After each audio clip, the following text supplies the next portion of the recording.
Morrill Act reminds us that America can support education without surrendering education to Washington. Why did it matter? Because a free nation needs citizens equipped to work, build, steward, and govern themselves. Scripture gives work a sacred weight. In Genesis, God placed man in the garden to work it and to keep it.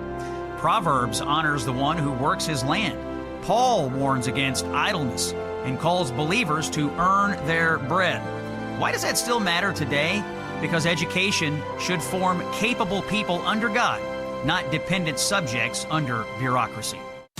Your local State Farm agent, Anthony DeGrotto, combines good neighbor service with surprisingly great rates. You can combine your home, auto, and life insurance to not only save you money, but give you the peace of mind you've been looking for. Anthony DeGrotto is your go-to agent in Chicagoland. He and his team will work for you to provide the best service you expect at the price you want. Combine your home, auto, and life insurance today. Anthony DeGrotto will help you mix and match things perfectly. His State Farm office is a top pick 2024 Daily Herald Reader's Choice Award winner. He's a proud supporter of Tunnel to Towers and like-minded as you. His State Farm agency is currently looking to add members at their Roselle office. Call Anthony at 847-895-1500 today or visit DeGrottoSF.com. That's DeGrottoSF.com. Like a good neighbor, State Farm is there. Individual premiums will vary by customer. All applicants subject to State Farm underwriting requirements. It's peaceful here. Quiet. But it wasn't always. Here, the past isn't confined to textbooks or museums. It's in the soil, a pulse within the earth. Here, you can walk in step with history, where others once marched towards the unknown. The past is never really behind us. It's here, under our feet. The land never forgets the stride of the weary or the reach of the hopeful. The land remembers. And so does the American Battlefield Trust, dedicated to preserving America's hallowed battlegrounds. Now, on our nation's 250th birthday, become a member so the next acre becomes the next chapter. The next chapter becomes the next lesson. Join the trust. Protect the future. Go to battlefields.org. Hey AM 560 listeners, Jeff checking in again from JeffBuysYourHouse.com. What I learned serving our great nation in the military is that every mission is unique and success starts with listening. For nearly 20 years, our veteran-led house buying team has taken the time to understand what matters most to each homeowner we serve. Every home has a story, and every seller has different needs. Whether you want a quick closing or need extra time to find your next place, we customize our approach around what works best for you. That's how we've earned hundreds of 5-star Google reviews and an A+ rating with the BBB, by putting relationships first. No repairs needed, no cleanout required, and you pick the closing date that works best for your schedule. At JeffBuysYourHouse.com, we're here to help you through the entire transition, not just the transaction.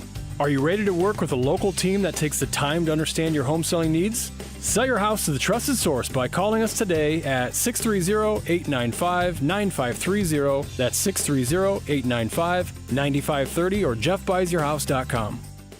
I'm attorney Stephen Leahy. If you're a business owner with unfiled tax returns, tax season is not your friend. This is when the IRS turns up the heat. They match 1099s. They review payroll filings.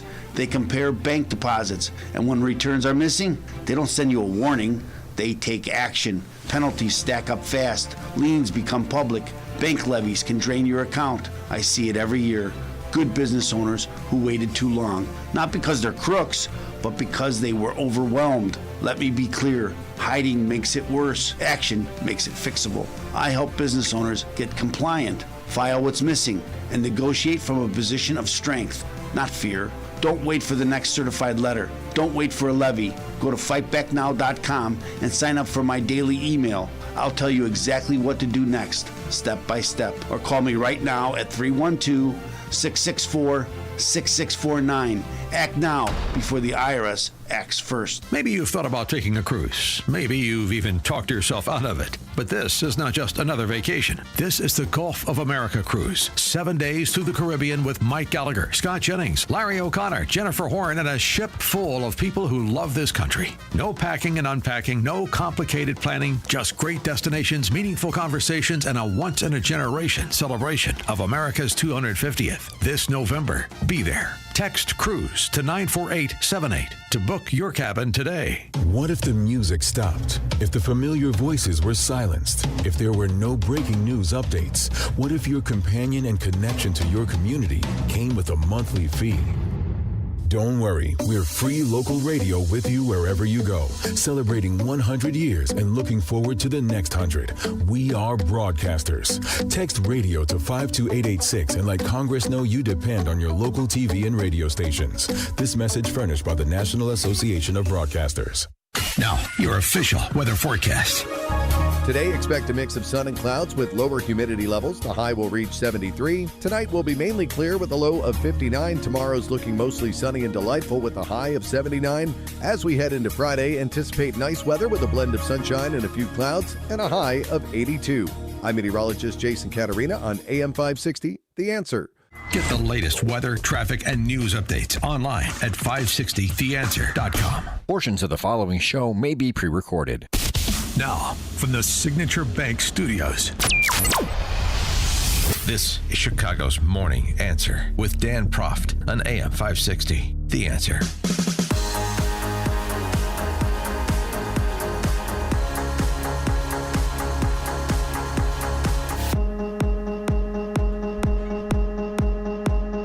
Top of the morning, Dan Proft. I want to pick up where we left off in pertinent part yesterday, get to something I promised to get to, but we ran out of time when it comes to the rise of the neo-Bolsheviks taking over one of the major parties in this country. Something that we did discuss a bit yesterday, the slavish devotion to totalitarians that these emergent leftists have, like Hassan Piker, popular streamcaster, who the other day not just impersonated Mao in his appearance before the College Democrats at their little convention with his Mao garb on, but subsequently, his following show, lauded Mao Zedong's reign of terror in China. I got stopped by a cop who thought I was like making fun of Mao Zedong, which I never would and never will. Mao Zedong is a one of the great leaders of this world, okay? A man who changed the entire universe, the entire planet, okay? For real, yes. I mean, there was a lot of excesses, let's be real, but the People's Republic of China would not exist without Mao Zedong. Yeah, excesses, 40 to 60 million body count at the hands of Mao is an excess. Hearing more voices picking up on that and picking up on what is emerging from the left, not just Marco Rubio, perhaps encouraged by Marco Rubio. One of the great Catholic thinkers in this country, Bishop Robert Barron, picked up on what Hassan Piker was laying down there. Hey everybody, it's Bishop Barron. You know, just recently someone sent me a clip of a speech given by Hassan Piker. I'd heard that name. I'd never, though, actually read him or seen him. And it was an address he was giving to a very small group of Democratic socialists. I think it was in New York. But, you know, the first thing that struck me as this young man was speaking was that he was wearing a Mao jacket. Now, maybe some of my younger viewers won't know what I'm referring to, but the jacket, kind of a clunky jacket made popular by Mao Zedong, who was the mid-20th century communist dictator of China. Then it was imitated by hundreds of millions of Chinese at the time. Well, as I continued watching his speech, and I was hearing, to my mind, kind of warmed over, barely undergraduate level Marxism, I realized, no, he's advocating for communism. And then subsequently, someone sent me a clip, which I still find breathtaking, where the same man, Hassan Piker, referring to Mao Zedong as one of the greatest leaders in human history. Mao Zedong, everybody, by conservative estimates, is responsible for the deaths of between 40 and 80 million people. I think it's fair to say he's the greatest mass murderer in human history. Now, many millions of those deaths were by direct political execution, many tens of millions more through famine produced on purpose because of the disastrous communist economic policies of China. Believe these people, everybody, these young socialist communists, they're advocating for a system that Mao Zedong represented, a system that is hostile to religion. Remember, Karl Marx said the first critique is the critique of religion. Look in communist states all over the world in the 20th century, the attack on the church. A system that therefore denies the rights of individuals. Take God out of the equation, human rights go out the window too. A system that believes power, political, economic, cultural, should be concentrated in the hands of a tiny, unelected elite. A system that does not believe in freedom of the press or freedom of speech or freedom of assembly or the free market. That's what these people are advocating for. That's what someone like Mao Zedong stood for. You know, in the wake of watching that address, I came across this interview of this young man, another young man. I think he's the second in command of the Democratic Socialists in New York, in dialogue with Martha MacCallum. And she pointed out that his parents had fled from Peru during the time when Peru was under the threat of the Shining Path. That was a group of Maoist, Marxist, guerrilla revolutionaries. And she asked him, how come they fled to America? His answer was, to get away from American imperialism. She said, kind of under her breath, that just doesn't make any sense. I should say so. Here's the bottom line. How many people are fleeing from our country to get to communist countries? Ask yourself that question. How many boats are leaving Florida to get to Cuba? But for decades, everybody, droves and droves of people in desperation fleeing communist countries to get to our country. And thereupon hangs a tale. So as you listen to this young man, very popular, speaking to democratic socialists who are making advances in our political system, take them seriously. They mean what they say. And then I'd say, especially to my co-religionists, my co-believers, it's time to speak up and to speak out. Indeed. Otherwise, it won't just be tails that are hanging. And it's all right and proper to accentuate the positive, you know, the boats that are not fleeing Florida for Cuba or Americans that are not fleeing America for communist countries. And it's all well and good to sort of assume that the silent majority sees this and sees how ridiculous these people are and how dangerous their ideas are. And says, you know, when I'm needed, when I feel that the threat is imminent, then of course I'm going to stand in opposition to the election of individuals advocating for these sorts of ideas that are memorialized in the platform of the DSA. Well, as Bishop Barron says, that time is now. It's now. Check the headlines with Mike Scott. 532. 61 degrees this morning. And in our QC Kinetics newsroom, a 15-year-old boy was shot and killed on the west side early this morning. Shooting took place around 1 a.m. in the 4600 block of West Jackson. Also this morning, 2 Illinois State Police troopers were seriously hurt in a rollover crash along Cicero Avenue in Cicero between 16th and 14th Streets. Police investigating say the crash involving an ISP vehicle happened just after midnight. A bar in Chicago's Lincoln Park neighborhood is closed after a deadly shooting this past weekend. 43rd Ward Alderman Timmy Knudsen says interim Chicago Police Superintendent Fred Waller ordered the closure of the Dime on North Lincoln Avenue due to safety issues. It gives the police superintendent the right to close an establishment for up to 6 months if they feel that there is a risk or a pattern of violence occurring. Police say a man was shot during an argument outside of the business Sunday night. Malik McCorkle was pronounced dead at the scene. Community members and local leaders are raising concerns over the possible closure of 7 Save-A-Lot grocery stores in Chicago, including a location in Englewood, amid financial challenges involving store operator Yellow Banana and declining use of government benefits. We need to have several options. This is a big community. We still have over 50,000 residents. So, we need on every corridor, on every corner, a healthy food option. The Englewood Save-A-Lot at 63rd and Halsted is one of 7 Chicago locations, primarily on the south and west sides, that could close by Saturday.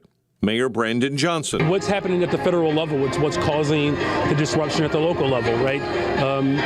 Eliminating SNAP benefits has cost communities across Chicago and across the country. The situation was influenced by the April death of Yellow Banana CEO Joe Canfield. 3 years ago, the city provided $13.5 million in tax increment financing and funding support to the stores in areas the city considers food deserts. Neither Chicago Alderman Byron Sigcho Lopez nor Myra Macias apparently collected enough valid signatures from voters to qualify for the ballot as independent candidates in the 4th Congressional District race, replacing retiring Representative Chuy Garcia. The Illinois State Board of Elections ruled on Tuesday. Democracy died at the hands of Patty and Chuy Garcia. If the board's decision stands, Patty Garcia will have a much smoother path, replacing the longtime congressman and her former boss in Congress. A suburban Chicago man will remain in custody after prosecutors say he sold a cache of illegal drugs, including fentanyl, to undercover officers on several occasions. The McHenry County Sheriff's Office Narcotics Task Force spent several months investigating 30-year-old Aaron Johnson of Downers Grove. Task Force members arrested Johnson on July 16th in Crystal Lake. Cubs crushed the Tigers 11-2 from Wrigley Field, while the White Sox were blown out by the Rangers 10-0 in Arlington. The news is a service of Aleve. At some point, body pain may creep in and become your reality that day, but Aleve is here to keep you moving. One pill gives you 12 hours of body pain relief. So don't let pain hold you back. Try Aleve today. Use as directed. Chicago's Morning Answer continues next and in 2 minutes. A check of your morning AccuWeather forecast in our Air Right Heating and Cooling Weather Center. Alex Marlowe explains what Graham was all about. Overall, he was the exact type of person you would want on your team when you agreed with him, and he was a very tough person to disagree with because he did have that rhinoceros skin where whenever he would call people out, he'd be able to do it without fear of any reprisals, without fear of any backlash online or elsewhere. He had the courage of his convictions. The Alex Marlowe Show, afternoons at 3, right before Sean Thompson at 4 on AM 560. The Answer. It's summer. Time to get outside and enjoy the beautiful weather in a brand new scooter from Mars Medical in New Lenox. Come see and test drive their full collection of new and used power mobility devices for sale. Mars Medical carries full and travel size scooters from Pride Mobility and Golden Technologies. Inventory is moving out daily, so don't hesitate to pick out your new scooter today. And don't forget, Mars Medical also has lightweight and compact transport wheelchairs available for sale or rental use for those day trips to the zoo or to the park. Some units weigh as little as 19 pounds. Or improve your outdoor activities with a Rollator walker. Mars Medical has over 7 models of Rollator walkers on the floor for purchase. Make this summer one to remember with help from Mars Medical on the north side of Route 30 between Cedar and Vine Road in New Lenox. Or go to marsmedicalsupply.com. Mars Medical, customer care that is out of this world.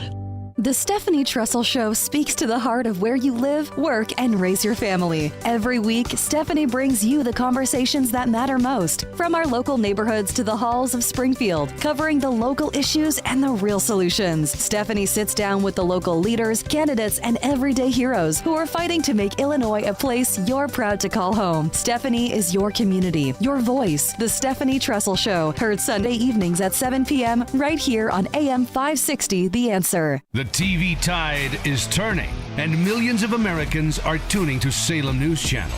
For breaking news, common sense analysis, and the conservative voices leading the conversation, SNC delivers the stories that matter most. Watch Scott Jennings, Larry Elder, Mike Gallagher, and many others tackling the issues facing our nation.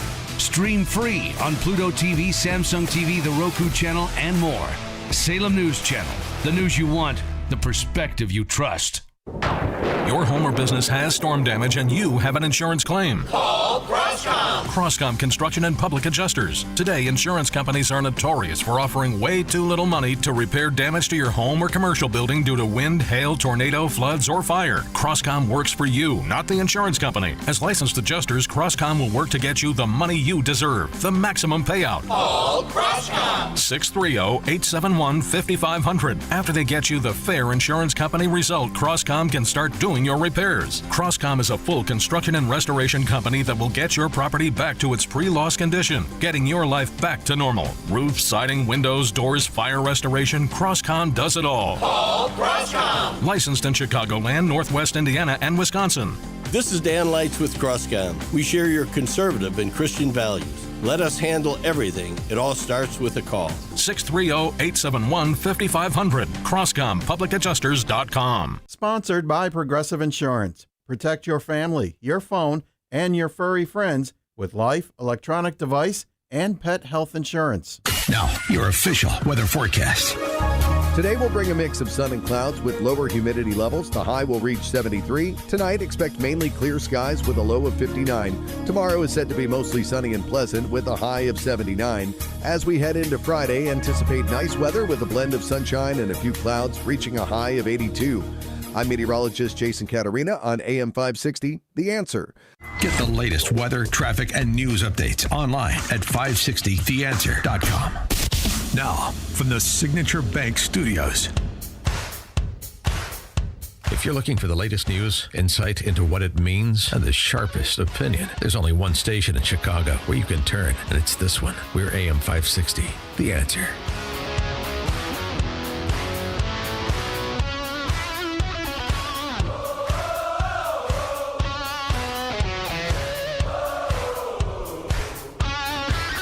Top of the morning, Dan Proft here. Continuing our conversation about the rise of the DSA, this dynamic here.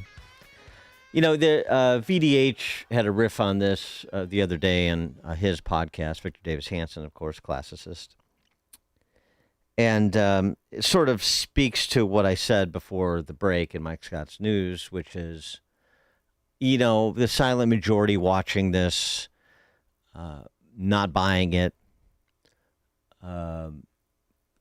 I think slow as the party itself, their party itself, the Democrat Party itself, slow to realize the seriousness of the threat, but essentially taking the position for those that are paying even passing attention, which probably isn't even a majority of the country.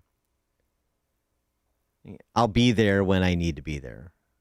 Yeah, I've heard some rumblings about some candidates in places I don't live that are, I consider failed states or failed big blue cities, New York area, you know, one off in Colorado, some of these candidates winning, the whole imbroglio in Maine and so forth. Here, sort of loose talk about socialism and its popularity among the young, but its popularity diminishes quickly as you go up the age and stake in the game cohorts. So I'll be there when it's needed. Not buying it, but we don't have to get all worked up about it. This was VDH on the topic and sort of occupying that position. If you think 10,000 people coming across the border to swarm the social services of poor U.S. citizens is compassionate, without any audit at a time when people were being forced to wear masks, to self isolate, and to get experimental mRNA vaccinations. If you think that's moral, that's anti-civilizational. Right. And so this party is a Jacobin, 1960s, Symbolese, Liberation, Weatherman, all that conglomeration of anti-civilizational stuff. And when you see the agenda of the Democratic Socialists, I mean, it's very funny to have these young kids start mouthing off, well, we don't like the name president. We're going to get rid of that. And, the Senate, that's a wealthy person. That's not fair. We're just going to get rid of that. And then we'll expand the House, and that'll be just like a radical Athenian democracy. Whatever they say is the law. And, of course, we'll get rid of the Supreme Court. We'll get rid of the president. And they have all these ideas, and you think, do you think that Hamilton and Jefferson and all these people died for you people? Do you think that we went 250 years and we fought everywhere from Iwo Jima all the way to Belleau Wood to Gettysburg so that you people could just walk in, many of them from first or second generation immigration, lecturing us? Oh, I think your system is no good, and I've decided that when we take power, we're going to get rid of the Constitution, and the founders are all racist, and we're just going to say, okay, we got your. No, that's not going to happen. Maybe. I mean, obviously, I hope he's right. I wouldn't be so dismissive, though. And by the way, I mean, since he made the French Revolution comparison, VDH. The French Revolution wasn't sold as we're going to purge, meaning disappear, meaning break out the guillotine for those who weren't on board. That's not how it was sold. It was sold as the triumph of liberty and reason and the rights of man. You think they're pitching communism? No. They're not pitching communism. They're not pitching gulags. They're not pitching elimination of dissent. How do they pitch it? Small d democracy. They're rallying against authoritarianism with their own brand of totalitarianism that's attendant to the agenda that they have put forward publicly, and they're happy to talk about it. In very reasonable room temperature tones, we're going to abolish the Senate, which essentially means to torch the Constitution and start over. It's not a big deal, because we're going to give workers more. In fact, that's the headline of the platform they released that has all these positions that are untenable if you pitch them individually. We're not having a national referendum on abolishing law enforcement in prisons. That's not what they're doing. And I'll tell you, the left is worried about the left.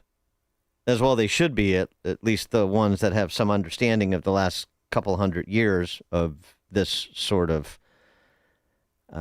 factionalism and the rise of this sort of faction within a fractured party or society writ large. James Kirchick, writing in The Atlantic, not exactly a conservative outlet. Thank you, Mrs. Jobs. The left-wing faction is hijacking the Democratic Party. The DSA is a parasite, he writes. But he's not writing it from the perspective of being dismissive, and he's not just talking about the prospects of the party to which the entire outlet affiliates in the midterms. And he recognizes that a motivated minority, particularly once you start to look at the composition of it, can punch well above its weight class, and that's what's happening. Interesting. Nate Silver looked at income and education. The most reliable vote for the left in terms of block, and the sweet spot for the DSA in particular, highly educated but not particularly well compensated. 80% of DSA affiliates have BAs.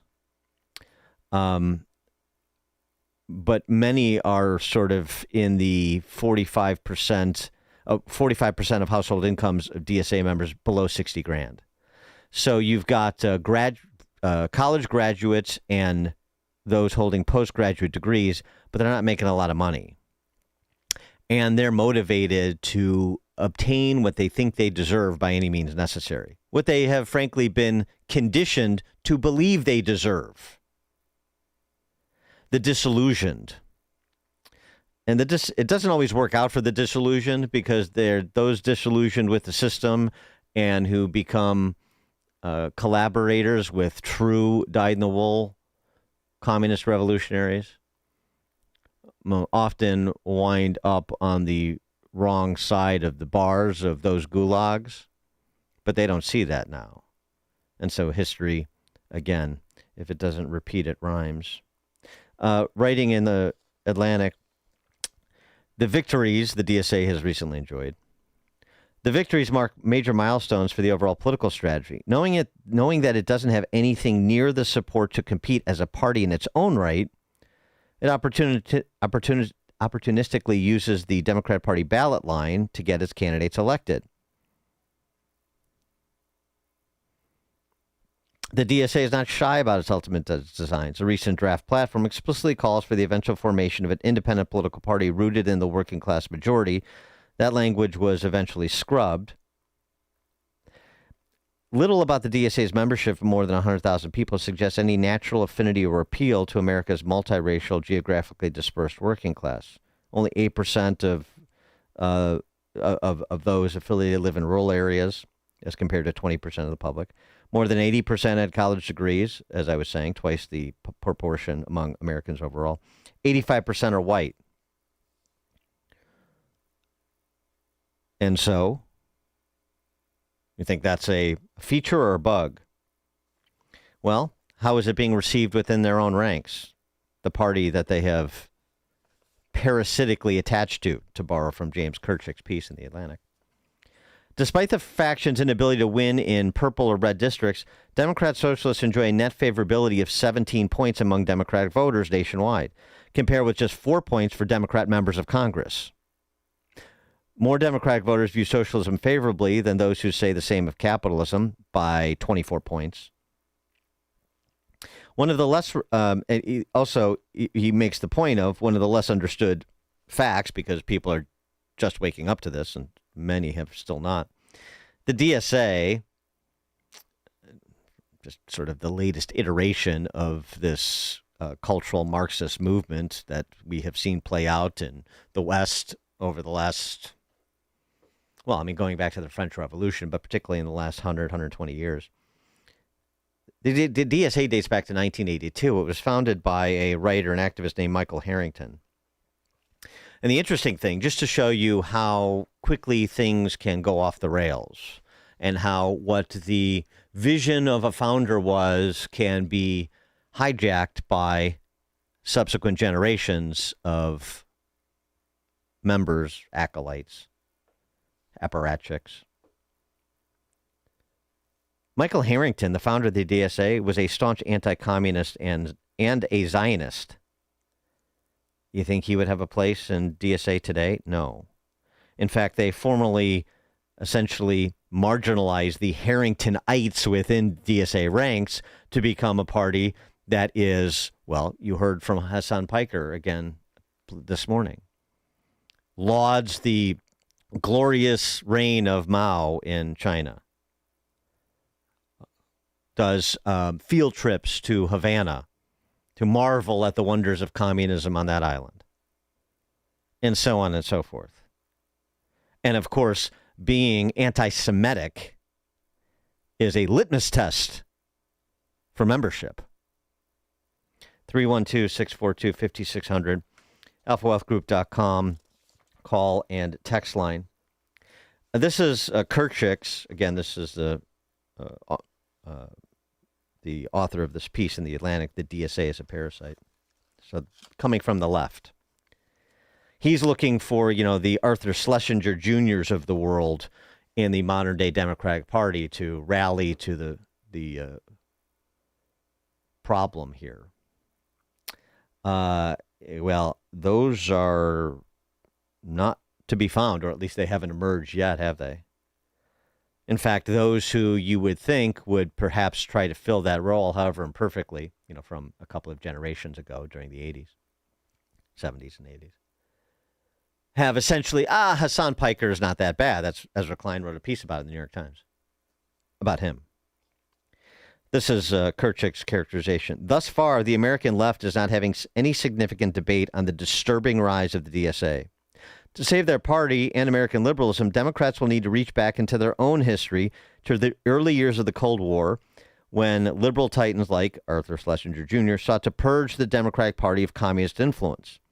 They will need to understand that the DSA is not, as some Democrats once affectionately described communists, a collection of well-intentioned, if naive, liberals in a hurry, but rather an illiberal vanguard. Establishment figures such as Hakeem Jeffries and the party's 2028 presidential candidates will need to grasp the relationship between the DSA and the Democrat Party is not one of occasionally bickering siblings, but of parasite and host. That is not the prevailing view in that party right now. And I'm not even sure it's a prevailing understanding on the right of what is happening to that party, which is why I'm spending so much time talking about it, because Kirchhoff is largely right. He's coming at it from a different perspective, of course. He wants the party to which he affiliates to be successful. I, of course, do not want that party to be successful. But in terms of the dynamic at play, and I mean, this is setting up, the historical parallels are chilling. Now you have cultural elites like a Jon Stewart running interference for the DSA to say essentially what Kirchhoff just lampooned. Oh, they're just liberals in a hurry, these naive kids. And what they say, they don't really mean, not in the way that it's being interpreted. Interpreted in a light most favorable to sanity. That's all you have to do. That was Jon Stewart on socialism. These democratic socialists, they're crazy. And you're like, well, but that generally their crazy ideas aren't where the energy is. The energy isn't around like, we shouldn't have prisons or borders. The energy is around a belief that they're economic populism. And when you call it socialism, I think it's a misnomer. Like in the same way that if you call Social Security socialism, that's kind of a misnomer. It's about strengthening a safety net for a country that has suffered too long, overvaluing capital and money and undervaluing labor and work. That's all. That's it. And it's, so I don't get the whole hullabaloo. I don't get the whole hullabaloo. That's what he's going to be saying when he's staring down the barrel of a gun. Again, the French Revolution was not sold as abolishing prisons, and that's not where the energy is. No, the energy is all behind liberty and reason and the rights of man and workers and respect for labor. Of course, that's how it's sold. You can't sell their platform individually, but it's worth noting that they are unabashed in publishing it and defending it and calling themselves socialists and praising Mao and dressing up like Mao. It's not just cosplay. I mean, it's part cosplay for some of them, but not for all of them. There are serious people that, by the way, are well-financed here. The Naval Singman operation and others, recently documented in that report that Marco Rubio promulgated from the State Department, not to mention Marco Rubio's speech. Rubio was not whistling past the graveyard in his remarks last week. And that Cuba report that followed up that speech speaks to it in greater detail, as yet more evidence to be entered into the conversation.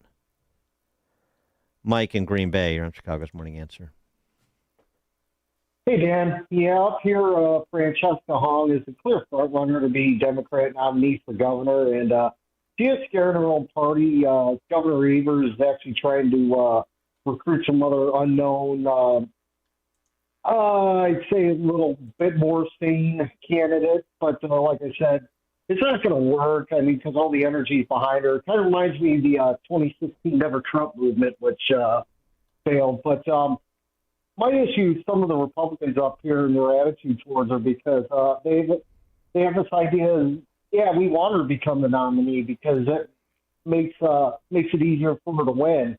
I wouldn't be so sure, especially up here, because statewide races up here, the Democrat nominee is probably guaranteed to get at least 45% of the vote. So you don't need much past that. Now, the good news is I did hear Wright Freebus on Fox News last week. He's a fellow Wisconsinite, very good political operative, saying, look, we need to take this seriously. We still need to go out and compete, because there are a lot of people out there that are interested in what he calls the middle finger politics. So that gives me hope that Republicans up here are still in good shape. And Tom Tiffany is a good candidate for governor. But like I said, man, that possibility of her becoming governor is still very much real. So Thanks for the call, Mike. Yeah, I agree. I'm watching that Francesca Hong, too, and others up there. But it's more than just talking about this specific candidate. And people need to get active. It's understanding that she is part of a larger movement that needs to be defeated. I mean, like categorical defeat, not just an individual race. And the individual races obviously would represent the categorical defeat if successful. But right, smiling face and room temperature, you can get away with a lot in politics, particularly if the other side is dismissive or assumes that everybody gets it. Everybody understands the lies they're telling and the danger of said lies. They don't. All right, coming up at 6:06, Brandon Gill, our friend from Texas, has a go at the director of the Smithsonian. It's now 6 o'clock on AM 560. Bombing Iran for an 11th straight night. I'm Dave Anthony, Fox News. Further putting the ceasefire and negotiations in the rearview mirror. The president always prefers to negotiate and reach a deal on these things. And we're prepared, willing to do that. And we've tried to do that now for a year and a half, but we're also not going to sit by and let ships be blown up or Americans be attacked. Secretary of State Marco Rubio speaking this morning in the Philippines. He says they have to keep the Strait of Hormuz open, but Fox's Trey Yingst reports. The strait remains largely at a standstill with just 3 commercial vessels passing through on Tuesday, according to Kepler shipping data. The other area of focus remains on Iran's nuclear program that President Trump says will be targeted in the days ahead. Normally, I wouldn't say that. If I thought they could do something about it, I would never say that. But we'll be hitting that area pretty soon, and very heavily. Oil prices keep rising back up more than 3%. Gas is up again today, too. The price at the pump 17 cents higher than a week ago. War Secretary Pete Hegseth went to the Senate pushing for new military funding, and it got testy. You don't have a strategy. You don't have a long-term plan to actually win this war. Win the war. Senator Gary Peters among the Democrats who sparred with Hegseth. When will you show Why don't leadership? you show some leadership and stand up to your fellow Democrats who won't fund the troops, who stand and play partisan politics while you don't give us the money? The ex-Venezuelan leader captured by the U.S. in January, Nicolas Maduro, who calls himself a political prisoner, returns to court today in New York City. Alongside his wife, Celia Flores, for a pretrial hearing in his federal drug trafficking case. Today's hearing is expected to involve discussions around evidence discovery, future motions, and possibly set a trial date. Fox's Ashley Strohmeyer, a congressman, wins a chance to become a governor. Let's make this the year that we turn Arizona red again. Andy Biggs beat fellow Congressman David Schweikert in the Republican primary and will try to unseat Democratic Governor Katie Hobbs in November. Another Trump-backed candidate, Mark Lamb, won the GOP primary to replace Biggs. America's listening to Fox News. 61 degrees in Chicago. I'm Mike Scott in the QC Kinetics newsroom. A 15-year-old boy was shot and killed on the west side early this morning. Chicago police say the shooting took place around 1 a.m. in the 4600 block of West Jackson. Also this morning, 2 Illinois State Police troopers were injured in a serious rollover crash along Cicero Avenue in Cicero between 16th and 14th Streets. Police investigating say the crash involving an ISP vehicle happened just after midnight. A bar in Chicago's Lincoln Park neighborhood shut down after a deadly shooting this past weekend.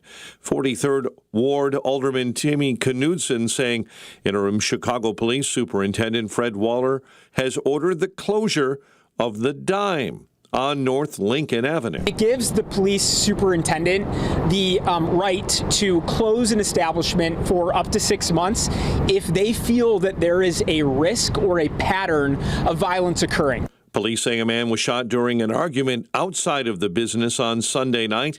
Malik McCorkle was pronounced dead at the scene. A South suburban Chicago woman who offers water and Bibles to visitor to Pope Leo's childhood home in Dalton says she's now being harassed by village officials. The lawyer for Donna Davis says his client recently received a $750 excessive noise citation. The ordinance that they quoted was 6-6-9, which specifically applies to vehicles. So right from the onset, we were very confused why she was receiving these tickets, what the reasoning was. The attorney saying a hearing officer has tossed out 3 other citations related to property upkeep and nuisance violations. Davis is apparently still responsible for $150 in fines. She believes those are violations of her First Amendment rights. Chicago sports. Cubs crush the Tigers 11-2 at Wrigley. White Sox blown out by the Rangers 10-0 in Arlington. More bad news on the south side. A major injury to starting catcher Kyle Teel could miss 6 to 12 weeks with an ankle injury suffered on Monday night. The news, a service of the daily podcast of Chicago's Morning Answer and the Sean Thompson Show. Subscribe free at 560theanswer.com/podcast. We'll have a check of the roads in 2 minutes on AM 560. Sean Fest returns on August 28th at the Westin Chicago Northwest in Itasca. Be a part of a live, on-location broadcast of the Sean Thompson Show, including a performance of the national anthem, followed by live music, food, drinks, and an opportunity to meet Sean Thompson. Registration is free. Go to 560theanswer.com/SeanFest. That's 560theanswer.com/SHAUN Fest. Sponsored in part by Class A Insurance, owned by Thomas Iacenta. WIND, Chicago. Sign up for the AM 560 Answer Advantage to get early alerts on event ticket sales, special discounts, and contest opportunities. Sign up today at 560theanswer.com/advantage. Maybe you've thought about taking a cruise. Maybe you've even talked yourself out of it. But this is not just another vacation. This is the Gulf of America cruise. 7 days through the Caribbean with Mike Gallagher, Scott Jennings, Larry O'Connor, Jennifer Horn, and a ship full of people who love this country. No packing and unpacking, no complicated planning, just great destinations, meaningful conversations, and a once-in-a-generation celebration of America's 250th. This November, be there. Text CRUISE to 94878 to book your cabin today. Well, it's official. My friends have all switched to Pure Talk because I told them they could save a bunch of money on a super reliable high-speed network with unlimited data. And because they're my friends, they trust me. As for the rest of you, well, Pure Talk understands that even though you might like me, you're not just going to take my word for it, nor should you.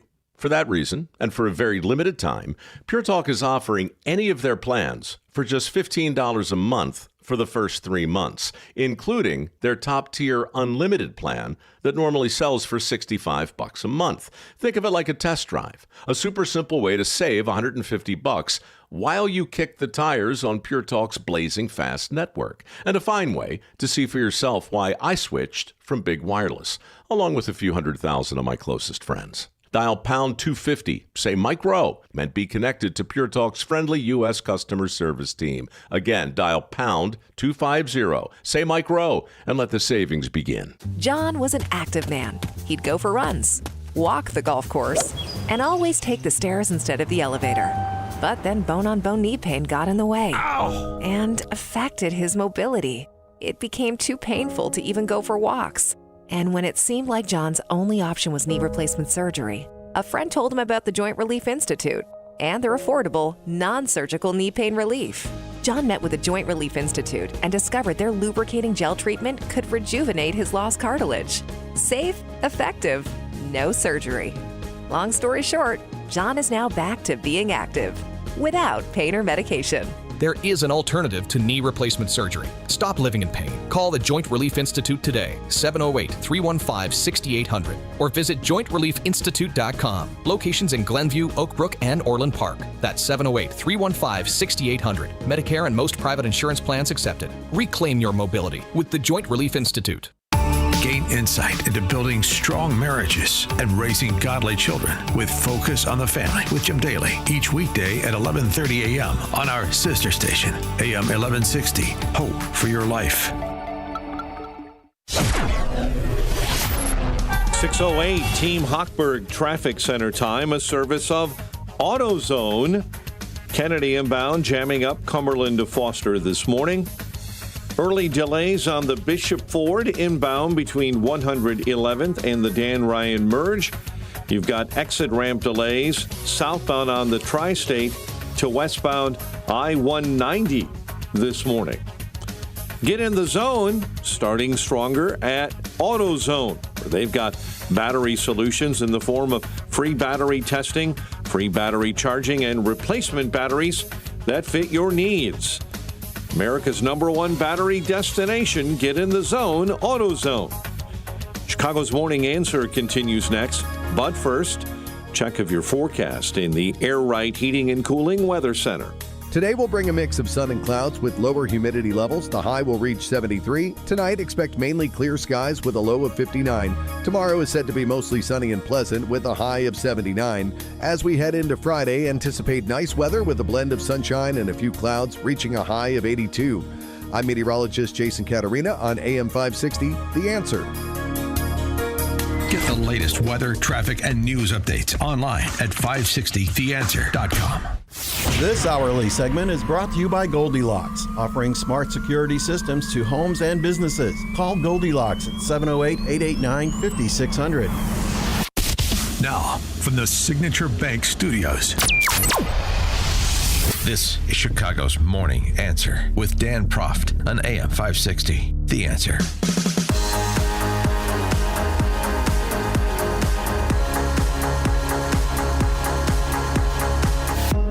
Top of the morning, Dan Proft here. So we talked about this 162-page report that the Trump administration put out a few weeks back detailing the radicalization of the Smithsonian Museum of American History,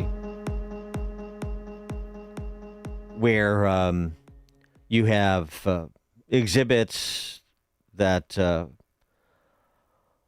provide chapter and verse on chest binders, crotch harnesses, drag videos, the diary of a girl praying every night for a penis, just like J.B. Pritzker does. Not what you think when you think of the Smithsonian Museum of American History. But that's what it's become. And so a couple of weeks now removed from the release of that report, Anthea Hartig, who is the director of the Smithsonian Museum of American History, was before a House committee to take questions about just exactly what's going on. What's going on here? What's the philosophy behind the approach that the Smithsonian is taking to tell the story of America?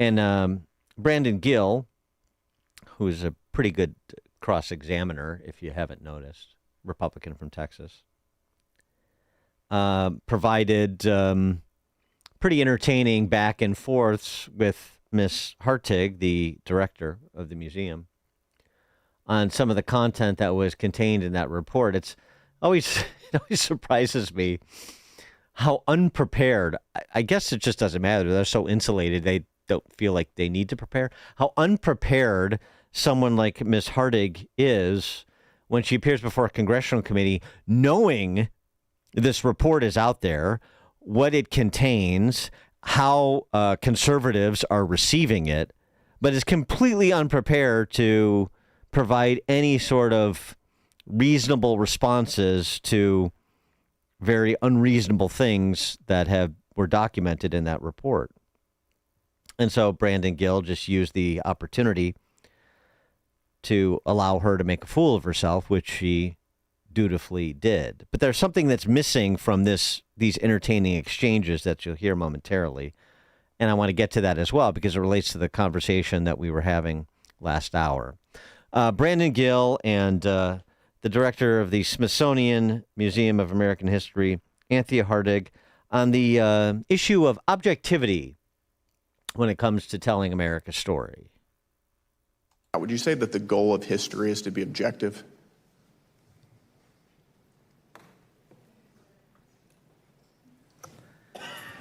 Thank you, sir, for the question. I think that there are many goals of history, and certainly as you collect, as we do, examine evidence, create scholarship. Is objectivity one of the goals of history? We strive to be objective and nonpartisan and not based on any ideology. So it's one of the goals. Doesn't that seem a little bit concerning? It certainly does to me, because as part of this white supremacy document that your organization has promoted, objectivity is a core and defining aspect of white supremacy culture. Do you think that it's the goal of the Smithsonian Institution to promote white supremacy culture? Sir, do you mind sharing with me which document? It's white supremacy culture right here. This is part of the mass action toolkit that your organization has promoted for several years now under your leadership. Are you promoting a white supremacy culture at the Smithsonian? Am I promoting a white? Ma'am, is this a difficult question? No, sir. I'm just thinking about the mass action toolkit. We didn't develop it, but we just use it. Back to your question, no, we're not promoting any ideology. Does it concern you that your goal is objectivity? One of your goals is objectivity, and your mass action toolkit references objectivity as a defining characteristic of white supremacy culture? It's not our toolkit. It is your toolkit. You've been promoting it for quite some time. Never seen that toolkit. We did not come up with the toolkit, sir. But you've been promoting it. It is used as a reference, I believe, probably in 2019, 2020. Yes, under your leadership, it has been used as a reference.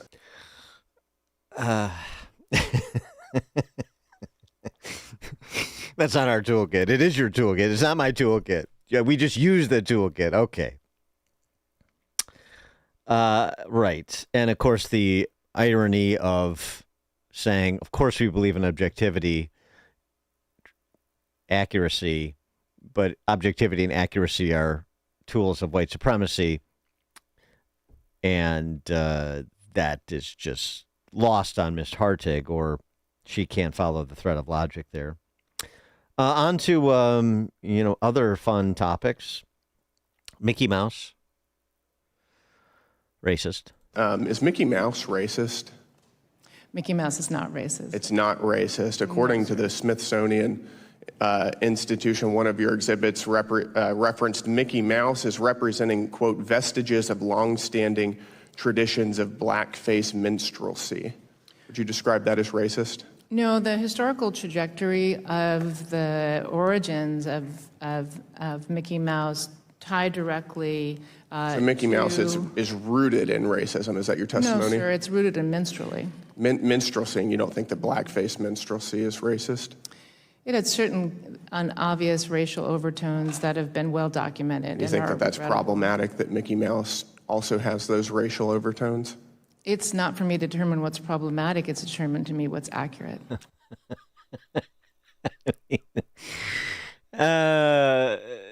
Though pulling out of one's hair is not over.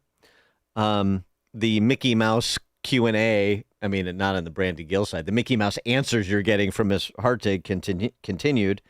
The topic of politeness, also a tool of white supremacy, don't you know? Is that right? Yes, is it important to be polite? Excuse me, sir? Is it important to be polite? Yes, sir.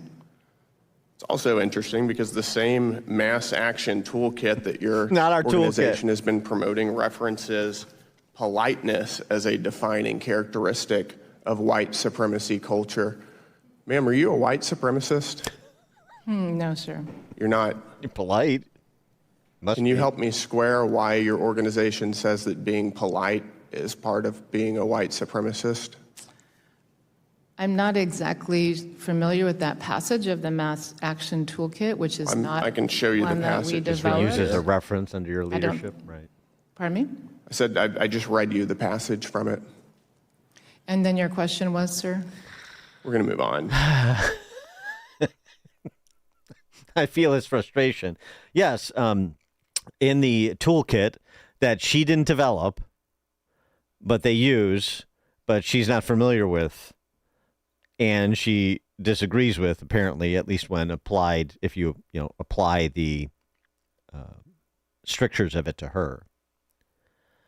Among the other matters that are vestiges of, tools of white supremacy: working hard, objective rational thinking, objectivity, the nuclear family as the ideal social unit, the primacy of Western and Judeo-Christian tradition, protecting property and entitlements, and being polite. That was the Guide to Whiteness that was produced for the Smithsonian National Museum of African American History and Culture. Also on the white supremacy list, individualism, planning for the future, avoiding conflicts, and managing time. One more topic in the time allotted to Representative Gill. Merchandising at the Smithsonian. What is Latina power? What is Latino power? Latina power. Latina power would be the forces derived from being a Latina. Do you think that it's appropriate for the Smithsonian Institution to sell Latina power paraphernalia? Hats, mugs, other things that say Latina power? I believe that the merchandise our store sells I'm asking you if it's appropriate. Tries to reflect the richness of the communities. So your testimony is that it is appropriate? Those are your words, sir. I'm asking you, is it appropriate to sell Latina power paraphernalia? It's a yes or no question. I don't have control over what is sold. I'm asking in you our if it's stores. appropriate. I didn't ask you if you have control over it. Is I it understood you, appropriate? sir. Yeah. Yes or no? Again, we strive to represent all Americans, and including Is it in our appropriate, yes or merchandise. no? We strive to represent all Americans in our museums, including in our merchandise. Don't you find the director of the Smithsonian Museum of American History an important cultural institution? Don't you find her wildly impressive?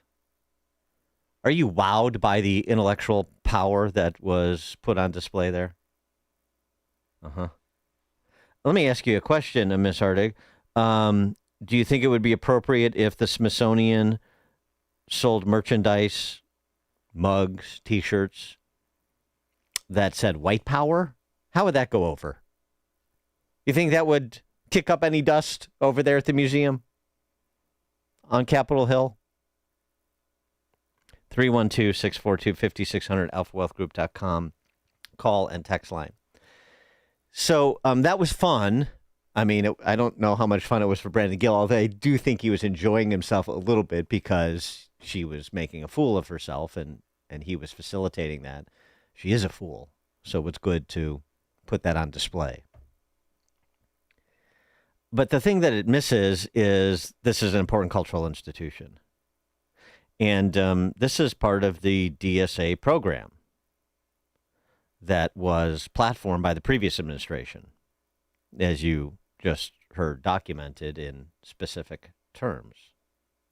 In fact, from that 162-page report put out by the Trump administration, the leadership, the stated goal is to make history, quote, a prime tool of social justice. That doesn't sound about objectivity and accuracy. To, quote, be an agent of social change and connect, quote, research and scholarship to activism and advocacy. How do we do that? Well, there's a few ways. Creating an interpretive plan whose prime directive is to, whatever the topic, tie everything to the core issues of our time, namely race and identity, gender and sexuality, environmental change, immigration and migrations, economic inequality, technological change, and nationalism and globalism. To quote, to do anything less is to shirk our commitment to relevance.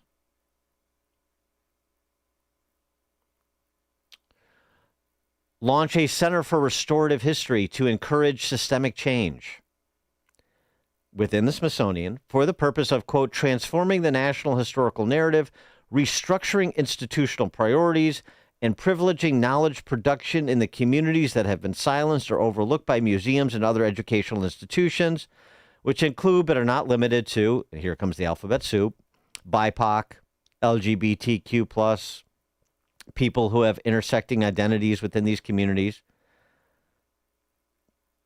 The goal here at the Center for Restorative History within the Smithsonian is, quote, to partner with and spotlight people and stories of virtually every group, but, cisgendered honkies. Objectivity, accuracy. Also, commissioning the drafting of museum-wide, quote, decolonization restorative history plan. Hold regular meetings for staff members to meet and discuss and read the, quote, Museums as a Site for Social Action, unquote, toolkit, which is a 200-plus page 3-year roadmap on how to, quote, truly transform the museum space, unquote, that, quote, privileges dominant Western ideals of race, class, and gender, and is linked with white supremacy, heteropatriarchy, abuse of labor, colonization, imperialist theft of art and artifacts, destruction or absencing of alternative ways of interpreting or representing art and artifacts, structural racism, and other oppressions.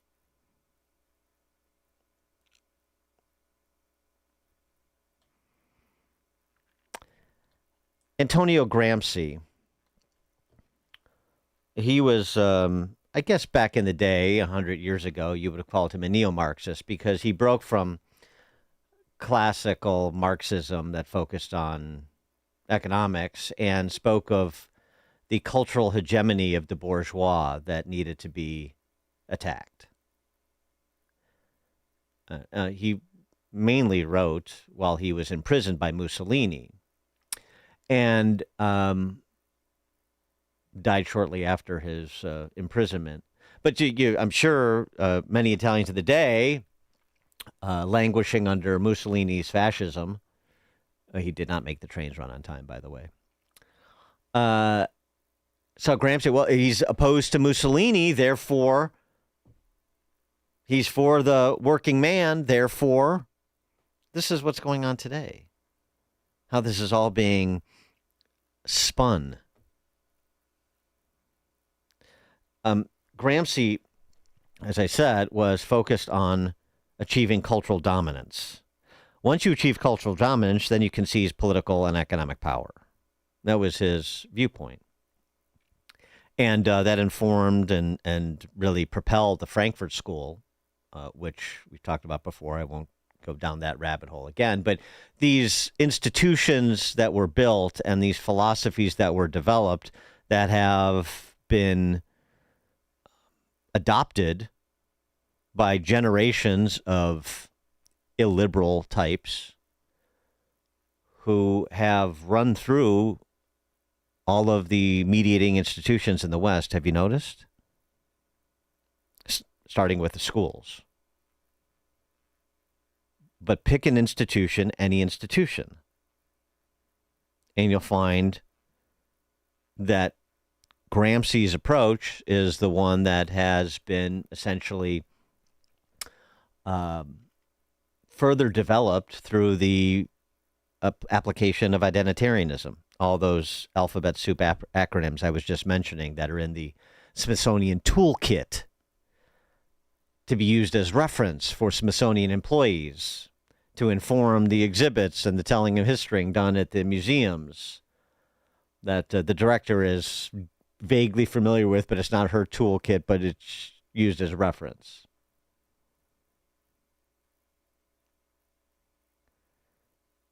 The long march through the institutions.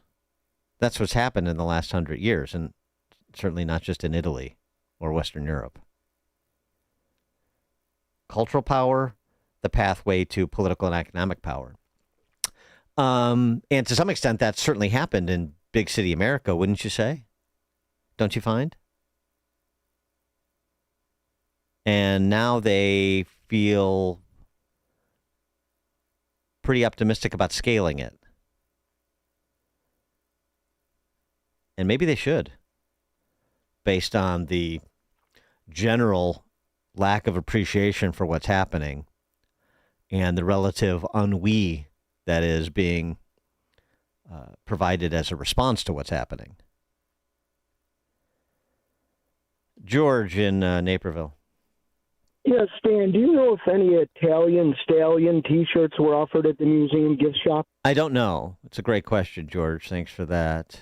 I don't know. Kiss Me, I'm Irish buttons. I'm not sure if those are included in the merchandise offered by the Smithsonian. Great question, though. Glenn in Orlando.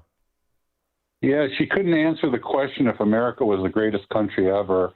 And she did not have a response to any new exhibits for Washington, Jefferson, or Franklin for the 250th. But she did have a 12-day Pride celebration that occurred. Right. Of course she did. Thanks for the call, Glenn. But you have to appreciate what's happening, page through that report and say, well, what is the deal here? I mean, this is to no particular ends. This is not illustrative of a movement that's afoot, that's trying to accomplish some specific things. These are people that just are obsessing about identity and intersectional scores, but I mean, to no particular ends. What's happening at these institutions, schools, museums, C-suites, obviously the academy, God, goodness sakes. You don't see that there's a desire to drive these institutions in a particular direction to achieve very specific ends? Well, if you don't see that, then you're not looking very closely. Before you see it on TV, share it on Facebook, or read about it in the paper, hear it here first. This is Chicago's Morning Answer on AM 560. The Answer. Here's a tale of Becky. Didn't know what to do with new meds prescribed and no real cost clue. She squinted at prices, that can't be right. Then tapped GoodRx and saw the light. She could get a deal. Book telehealth if she feel. Learn about those meds without any stress. That one little app does all the rest. Even my horse downloaded it. Dang, save time and money on prescriptions. Check GoodRx. GoodRx is not insurance. Identity theft can cost more than you think. Drained investment accounts, stolen tax returns, lost wages, expenses for lawyers. It's a lot. That's why LifeLock is backed by the $1 Million Protection Package, which covers up to $1 million for stolen funds, fees, and experts and lawyers, and out-of-pocket expenses. Don't face the burden of identity theft alone. Protect your future and finances with LifeLock. Join now. Save up to 30% off your first year with promo code BECK at LifeLock.com. 1-800-LifeLock, promo code BECK. LifeLock.com. Terms to apply. Are you turning 65 and thinking about Medicare? Or are you over 65 and haven't enrolled yet because you still have coverage at work? Either way, Medicare done correctly will be the best health insurance you will ever have. Imagine having an annual deductible of only $283. There are only two good things about aging, wisdom and Medicare. But to navigate the Medicare maze properly, you need a mentor. Best part? My guidance costs you nothing. Call me. I can help. If you're tired of calling a bureaucrat at an 800 number to help you navigate Medicare, then you need a local expert on your side. Your own health insurance mentor. C. Stephen Tucker from healthinsurancementors.com is someone I know and trust. He's a 30-year licensed broker who's been educating our listeners for more than a decade. Steve, how can our listeners get in touch with you? Thanks, Dan. They can visit healthinsurancementors.com or call me directly at 630-674-1551. That's 630-674-1551. AM 560. The Answer. Text from 847. Imagine having to work with those pompous nitwits talking about the director of the Smithsonian Museum of American History. Well, you don't have to worry about it. That's part of the problem, isn't it? She is not going to be hiring anybody who has a problem with the institution's white supremacy toolkit. That's the problem. That's the takeover. And yes, she should be out as director, but you bring a new director in, and what do they have as staff? It's like talking about getting a conservative humanities professor into a university. And then he or she is more or less completely isolated and sort of unable to do what that person got into education to do. Same thing in government schools, if you're a CPS teacher, for example. This is what happens when you lose cultural power. You see these institutions that inherently wield cultural power. This is what Gramsci understood, the insight he had sort of in Marxism 2.0, and that we haven't been paying very close attention to for the better part of the last 6 or 7 decades in this country. And it's a problem, because now they're getting political power, aren't they? Coming up at 6:36, we'll turn our attention to Pete Hegseth's testimony on the Hill when Michael Rubin joins us. Now we check the headlines with Mike Scott.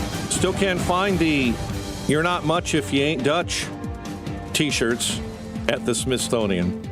They're not there. I can't find them. We'll have to inquire about those as well. Go. Yeah. Make sure they're orange.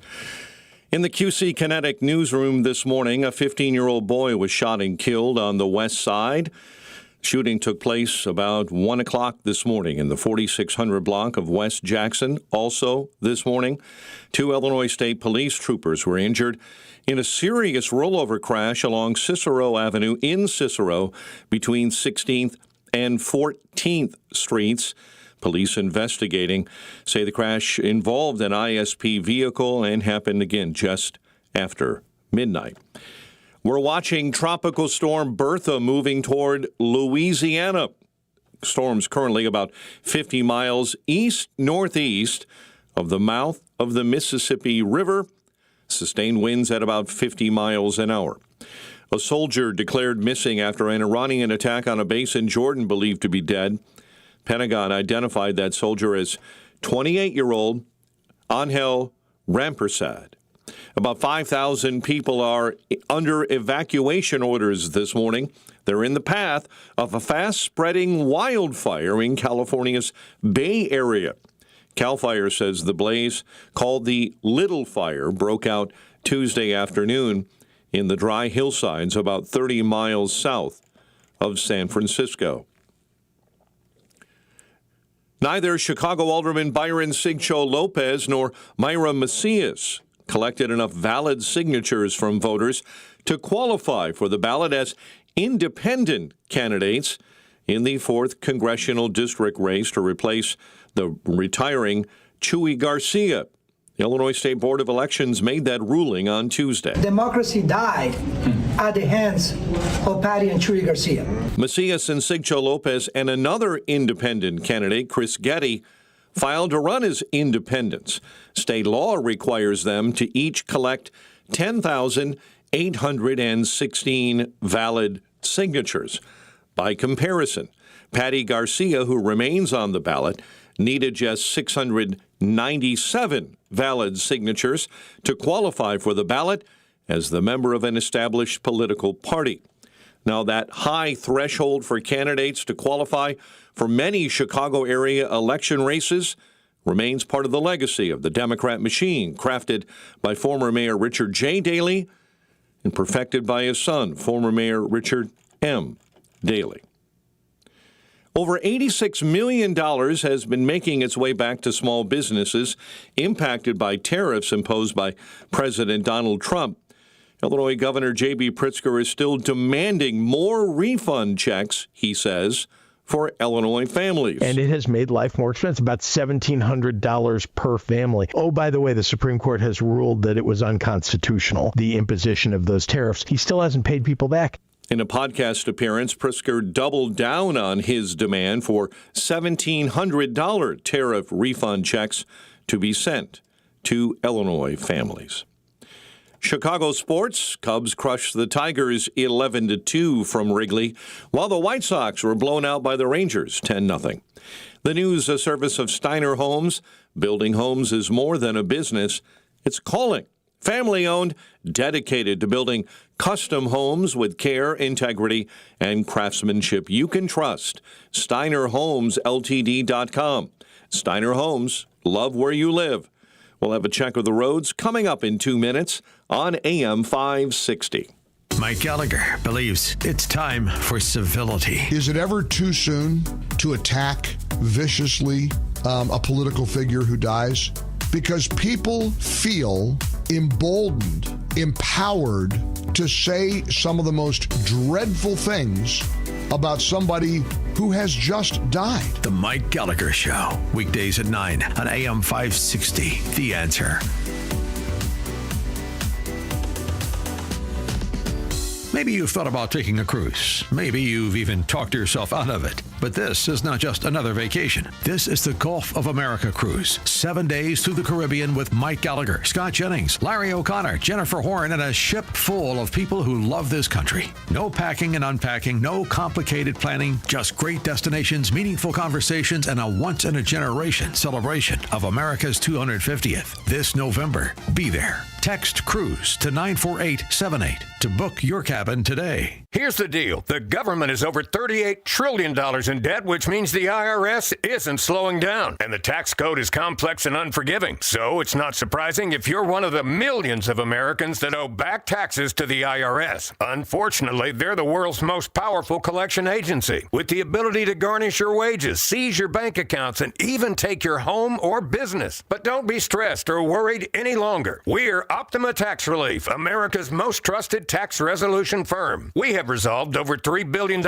in tax debt for our clients. Our award-winning professionals deal with the IRS every single day, protecting our clients and preparing them for the best possible resolution. For tax help you need, for tax help you can trust, give Optima a call today. Call 800-965-1433. 800-965-1433. 800-965-1433. Optima Tax Relief. Some restrictions apply. For complete details, please visit OptimaTaxRelief.com. Each morning, the newsmakers and the newsbreakers shaping today's conversation are heard on the AlphaWealthGroup.com answer line on Chicago's Morning Answer. When you need answers about what's happening in your world, you turn to AM 560 The Answer. And when you need answers about how to prepare for and protect your retirement, you turn to the Alpha Wealth Group, now the proud sponsor of the AM 560 Answer line, right here on Chicago's source for news, opinion, and insight. AM 560 The Answer. A riddle brought to you by Progressive Insurance. What do your home and auto have in common? Progressive protects them both. It was an easy riddle. Learn more at Progressive.com. 640, Team Hochberg Traffic Center time. Our friends in West Chicago, watch out. Accident Roosevelt Road at McChesney Road. Happened just a short time ago. Reagan, I-88 jams up eastbound between Cermak and the Tri-State this morning. And we're seeing delays on the Dan Ryan inbound between the Bishop Ford 57 merge and 79. Chicago's Morning Answer continues next, but first, check of your forecast in the Air Right Heating and Cooling Weather Center. Sunny skies today, not as warm. We'll lower that humidity a bit with a high of 75. Get the latest weather, traffic, and news updates online at 560theanswer.com. Now, from the Signature Bank Studios. If you're looking for the latest news, insight into what it means, and the sharpest opinion, there's only one station in Chicago where you can turn, and it's this one. We're AM 560, The Answer.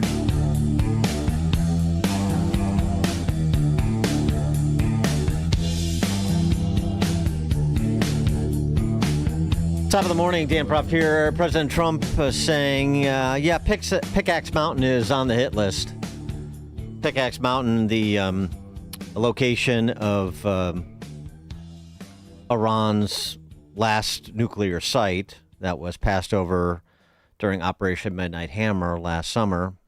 That's what the president had to say. And we will absolutely attack. The new site that they're talking about. I mean, how about these people? They're in this because of nuclear weapons, and they're trying to possibly reconstitute a site. We'll hit that site. Any site where they're even thinking about nuclear, we'll be hitting it very, very powerfully. Now, nobody knows, except the Iranians, the damage that we've done to them. We have done damage that will take them 20, 25 years to recover from.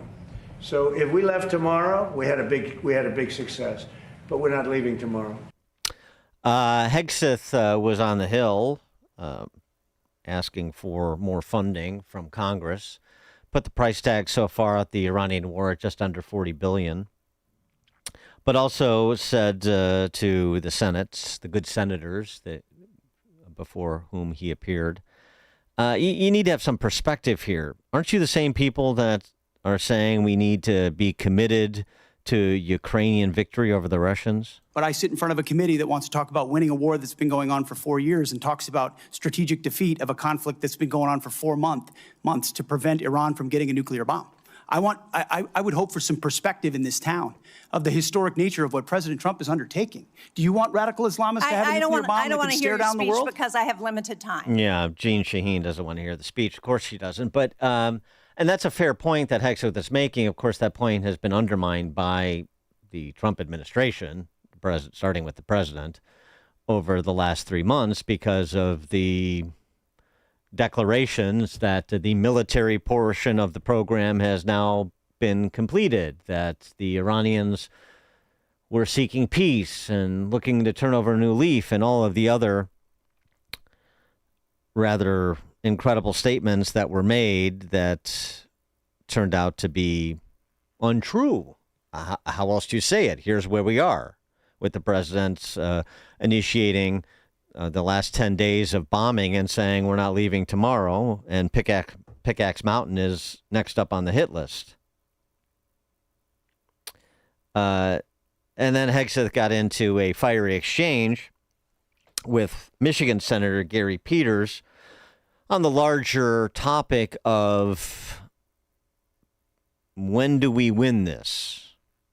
You talk about the destruction of missiles, and yet the missiles that we saw hit recent targets are actually somehow more lethal, more deadly, more maneuverable than what we have seen in the past. So they're obviously improving their munitions. The Strait of Hormuz is still closed, reminding everybody it was open before the war. Prices were lower for everybody until the war, and it still remains closed. And of course, tragically, service members, our war fighters, who we care deeply about, are still dying. So what's different? Mr. Hegseth, Secretary Hegseth. I think your characterization of this incredible effort as a failure is reckless. And I think it's irresponsible. And I think it smears the sacrifice of the troops that are out there making on behalf of the American people to ensure that Iran never gets a nuclear weapon. Shame on you and others who call this a quagmire and a failure, and then you want to turn around and say you support the warfighter. Either you do or you don't. Is the nuclear material still there, I sir? can get you a ticket out to CENTCOM and talk to what those Americans are doing and how committed they are to this effort and how they want to ensure that Iran never threatens their families with a nuclear weapon. That's the kind of intensity that our warfighters have about making sure that Iran isn't capable of doing that. Secretary Hegseth, if you listen to my comments, you would have heard me say how amazing our warfighters are. I heard failure. And the word heard, I heard exactly what you said. I will tell you how I use the word failure, because I use the word failure to their leaders. You, sir, are the failure, not the men and women who are on that front line, not the men and women who hold up their honor with distinction. But if there's a lack of a winning strategy, they're in harm's way. Their leaders have failed them. And that's what's happening. We have political leadership. You don't have a strategy. You don't have a long-term plan to actually win this war. Win the war. The men and women are going to be able to do it, but they need to have leadership. When will you show leadership? When will you show leadership? Why don't you show some leadership and stand up to your fellow Democrats who won't fund the troops, who stand and play partisan politics while you don't give us the money? You want to stand up here and talk about the troops? You won't show any political courage to actually fund our department because you have Trump derangement syndrome and can't actually commit to anything meaningful. So I put this on you, Senator. Secretary Hegseth, you have trillions, you have over $1 trillion. You're asking for $1.5 trillion. It's not a question of money. It's a question of leadership and understanding what it takes to actually win. Political cowardice of Democrats who won't fund the troops. For more on this, please be joined by Michael Rubin, Director of Policy Analysis for the Middle East Forum. Michael, thanks for joining us again. Appreciate it. Hey, thanks for having me, Dan. Does Senator Peters, Democrat from Michigan, have a point when he criticizes Hegseth for not having a strategy for victory? Well, it looks like the United States may actually have a strategy for victory. I'm much less worried about the military strategy than the political strategy. Donald Trump has, at various times, pulled the rug out from the momentum of the military strategy. Now, Dan, what actually makes me more interested is not just what the Americans are saying, but what the Iranians are saying. 2 days ago, Abbas Araghchi, the foreign minister of Iran, gave a long-form interview on Iranian television, and what he said was astounding. First of all, he said that the Iranians had no intention of stopping their nuclear program and that the deals were just tactical to win some delay. Second, he said, we're lucky that the United States hasn't targeted the Supreme National Security Council, because if the Supreme National Security Council was hit, if every member was killed, the regime would collapse immediately.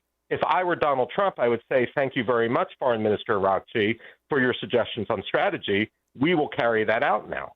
But it also looks like we're heading towards a strategy, perhaps of seizing the islands. There's about a dozen islands in the Persian Gulf, which would give us command and control over that strategic waterway. Something else that Araghchi said in that interview was that he's never spoken with the Ayatollah pre-war or during the conflict. So, who are the shot callers exactly? Or is it a point where there are no real shot callers because there's no shot to call? It's just stay the course of what we've done for the last 47 years. Well, I mean, you're absolutely right. And it was interesting. He not only said he's never talked to the Ayatollah, he said he can't reach the civilian leadership in Iran because they're all in hiding. But when he wants to talk to someone, Ahmed Vahidi, the head of the Islamic Revolutionary Guard Corps, he can contact instantly and get a response. Now, most Iran analysts, and I'm one professionally, will believe that the person in charge of the Islamic Republic is Ahmed Vahidi. And the reason why we believe this is the new Ayatollah had no religious credentials to be the supreme leader. So then the question is, how did he get pushed onto the system? And if you can answer that question, you see who's in charge. And most people believe this Revolutionary Guard General, Ahmed Vahidi, was the one who did it. That raises the question, why are we negotiating with someone else? Why are we negotiating with Mohammed Bakr Khalibaf?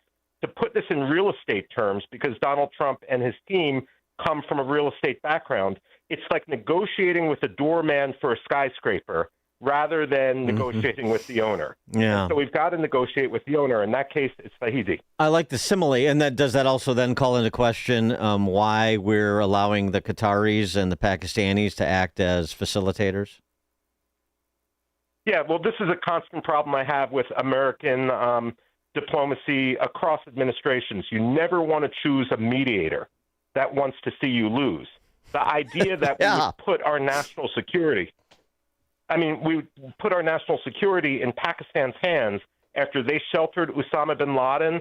And remember, 90% of the precursor chemicals for the improvised explosive devices which killed our troops in Afghanistan came from 2 Pakistani factories, and they never shut them down. So we've got to tell the Pakistanis, the Turks, and the Qataris to get lost.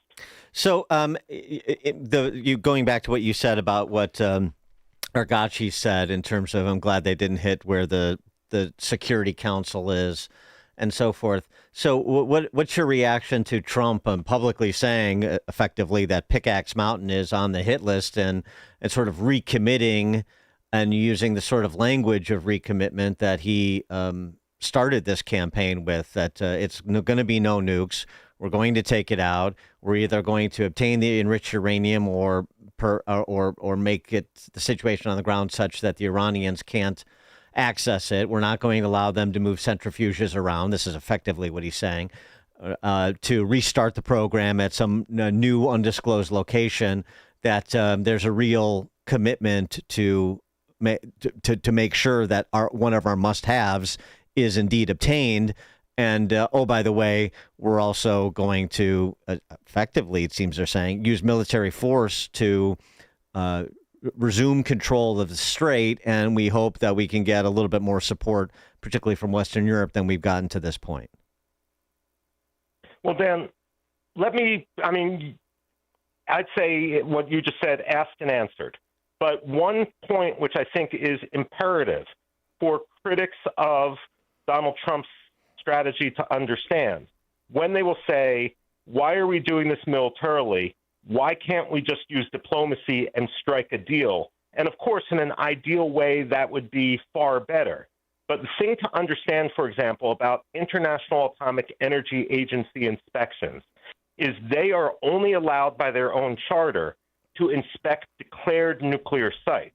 Now, when Donald Trump is talking about Iran's Pickaxe Mountain, which underneath has all these nuclear facilities, Iran has never formally declared it, which means under the terms of the Memorandum of Understanding, under the terms of the Joint Comprehensive Plan of Action from 2015 and so forth, inspectors had no right to go there, and that was the problem, the loophole all along. And so if you can't fill that loophole, you got to basically destroy it. And so, but I mean, are you supportive of what you're hearing from the administration in terms of the strategic direction of the operation at present, and with respect to Pickaxe Mountain or the seizure of Karg Island? Are we looking at some sort of troop footprint on the ground in Iran to achieve those objectives? Yes, I am supportive, because even if I am uncomfortable and critical of some elements of strategy, Dan, the alternative is making a political point by sacrificing the security of the United States by allowing Iran to reconstitute. When people say, hey, the Iranians weren't blocking the strait before all this began, what we did know is the Iranians were developing all these missiles. They were putting in place the plans to block the strait, and they were doing that for a purpose of actually blocking the strait. Mm-hmm. You either deal with the chucking chest wound at the beginning, or you wait until you bleed out. It's much better, if you want to save your life, to deal with it at the beginning, and that's what Donald Trump did. And the this debate about whether or not the bunker busting bombs are going to be sufficient to achieve what we want to achieve with respect to Pickaxe Mountain. Would you have an assessment on that? Well, I have concern about that, because the Iranians are burying this so deep that we may not be able to reach them with the bunker buster bombs. But what General Chuck Wald, who led the U.S. air campaign on Afghanistan, had pointed out is you don't need to completely destroy the site. You just need to destroy all the entrances and exits, completely destroy them, at which point the site becomes moot. And if it becomes a tomb for a couple hundred Iranian Revolutionary Guardsmen and nuclear scientists, I'm not going to lose any sleep.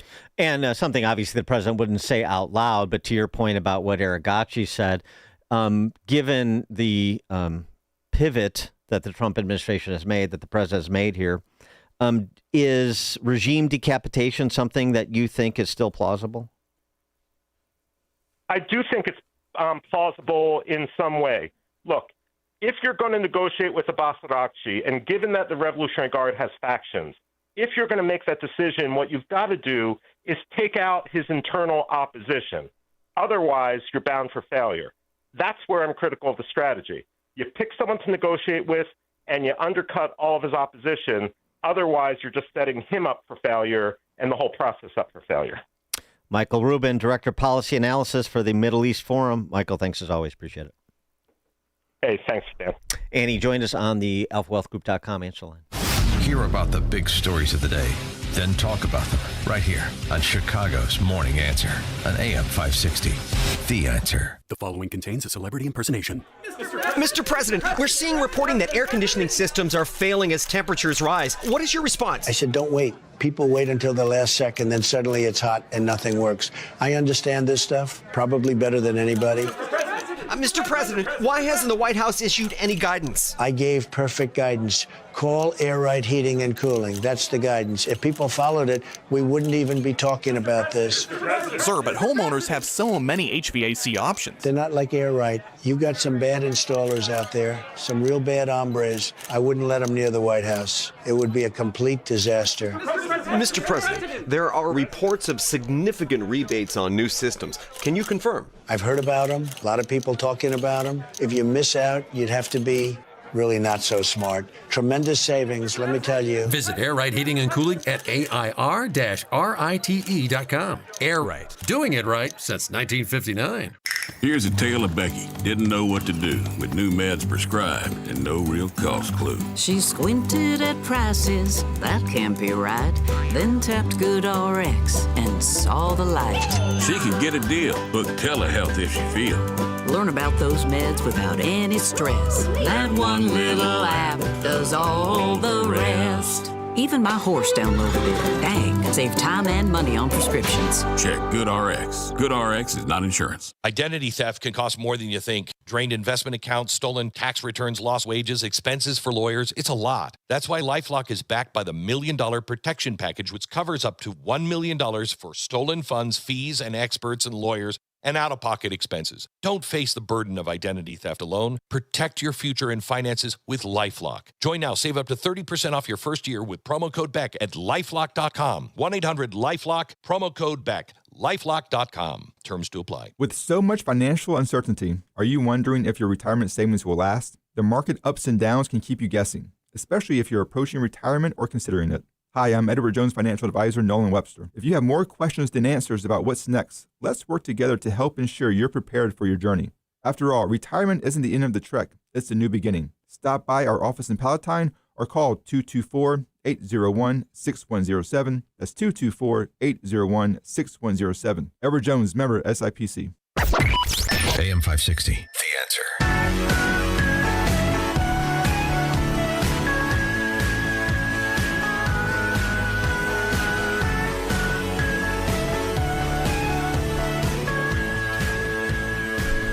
All right, coming up at 7:07, our latest installment of Unsung Americans. And then at the bottom of the hour, we'll talk about the economics of the graying of America and why millennials aren't maybe as bad off as they're purported to be. Steve Moore joins us. It's now 7 o'clock on AM 560 WIND Chicago. After the talking stopped, the bombing of Iran continues. I'm Dave Anthony, Fox News. The U.S. military launched airstrikes an 11th straight night, hitting military facilities and drone storage, trying to degrade Iran's ability to keep attacking ships in the Strait of Hormuz. We remain open to diplomacy. We remain open to working it out in a negotiated way. But right now, they don't seem to be serious about that. And so we're going to continue to protect shipping. Secretary of State Marco Rubio said that this morning in the Philippines after meeting with China's foreign minister. They've been pretty clear that they don't support any tolling or restrictions on global shipping through an international waterway. Only a few ships got through the strait yesterday, and this morning oil prices keep rising back up. WTI back to around $88 a barrel, $20 higher than when July started, and the price of the gas pump's gone up 17 cents since last Wednesday. Later this morning, the commander-in-chief will go to Delaware, where 4 flag-draped caskets will arrive. American troops killed last week in Jordan and Iraq. President Trump says it will be a great honor to pay his respects to the American service members at the dignified transfer to Dover Air Force Base. Last night, the Department of War announced another soldier killed in last weekend's enemy attack. Sergeant Angel S. Ramperstad, 28 years old, of Ozone Park, New York, bringing the total number of service members killed in the conflict to 18. Fox's Jackie Heinrich at the White House. A Trump-backed Republican congressman could be Arizona's next governor. I have every bit of confidence that we're going to win. We're going to get our message out, our message of restoring the American dream to Arizona. Andy Biggs will try to unseat Democratic Governor Katie Hobbs in November. Biggs got more than 70% of the vote, beating fellow Congressman David Schweikert in the GOP primary. 2 other Trump-backed Republicans also won primaries. Mark Lamb trying to replace Biggs in Congress. Former NFL kicker Jay Feely is vying to take Schweikert's House seat. A Democratic congressman in Arizona fended off a challenge from the left. Greg Stanton beat a Democrat socialist in the primary. America's listening to Fox News. 7:02 in Chicago.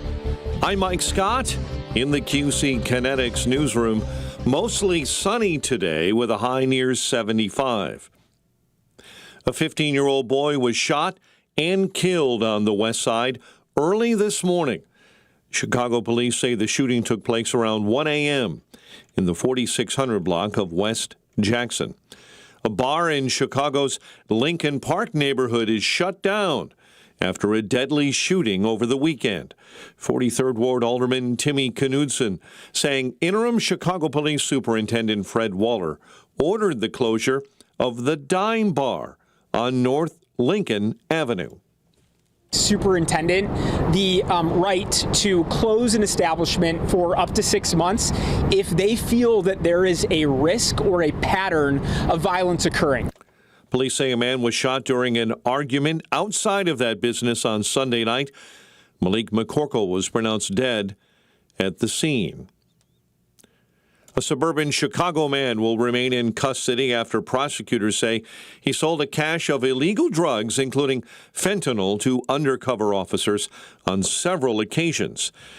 Between May and July, undercover officers allegedly bought fentanyl, heroin, cocaine, and counterfeit M30 pills from 30-year-old Aaron Johnson of Downers Grove. Task force members arrested Johnson on July 16 in Crystal Lake. A group of men are charged with operating brothels in Kane County. The Kane County State's Attorney's Office says the 6 have been arrested as part of a 15-month-long investigation into prostitution taking place at brothels in Aurora, West Dundee, Rockford, and South Elgin. Kane County State's Attorney Jamie Moser. However, over the 15-month investigation, we saw many different women coming in and out of these brothels because that's what happens. They don't keep them at one location. They move them from location to location. All 6 defendants are currently in custody. And what a day for a worker stranded in a Wilmington gas station sign for hours. Not just any sign.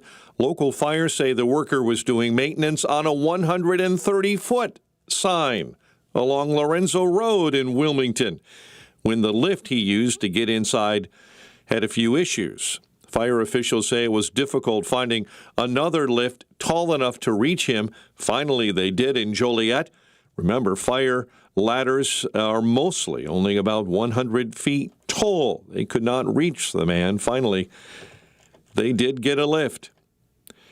Cubs crushed the Tigers 11-2 from Wrigley Field, while the White Sox were blown out by the Rangers in Arlington 10-0. The news service of the AM 560 store, T-shirts, hoodies, and more when you go to 560theanswer.com/store. A check of the roads in 2 minutes on AM 560. Sean Fest returns on August 28th at the Westin Chicago Northwest in Itasca. Be a part of a live, on-location broadcast of The Sean Thompson Show, including a performance of the national anthem, followed by live music, food, drinks, and an opportunity to meet Sean Thompson. Registration is free. Go to 560theanswer.com/SeanFest. That's 560theanswer.com/SHAUN Fest. Sponsored in part by Virago and by State Farm Insurance Agent Anthony DeGrotto. Hi, Dr. Huber here with Marty. Marty and I were at the Cigar Festival 2026, and we're here listening to Sean Thompson Show. And Marty told me about he has a sinus problem that Virago seemed to help. Probably for the past 15, 20 years, I would get a sinus infection every spring, every fall, and had to go in, get medication. Since the last 2 years, I've been taking Virago.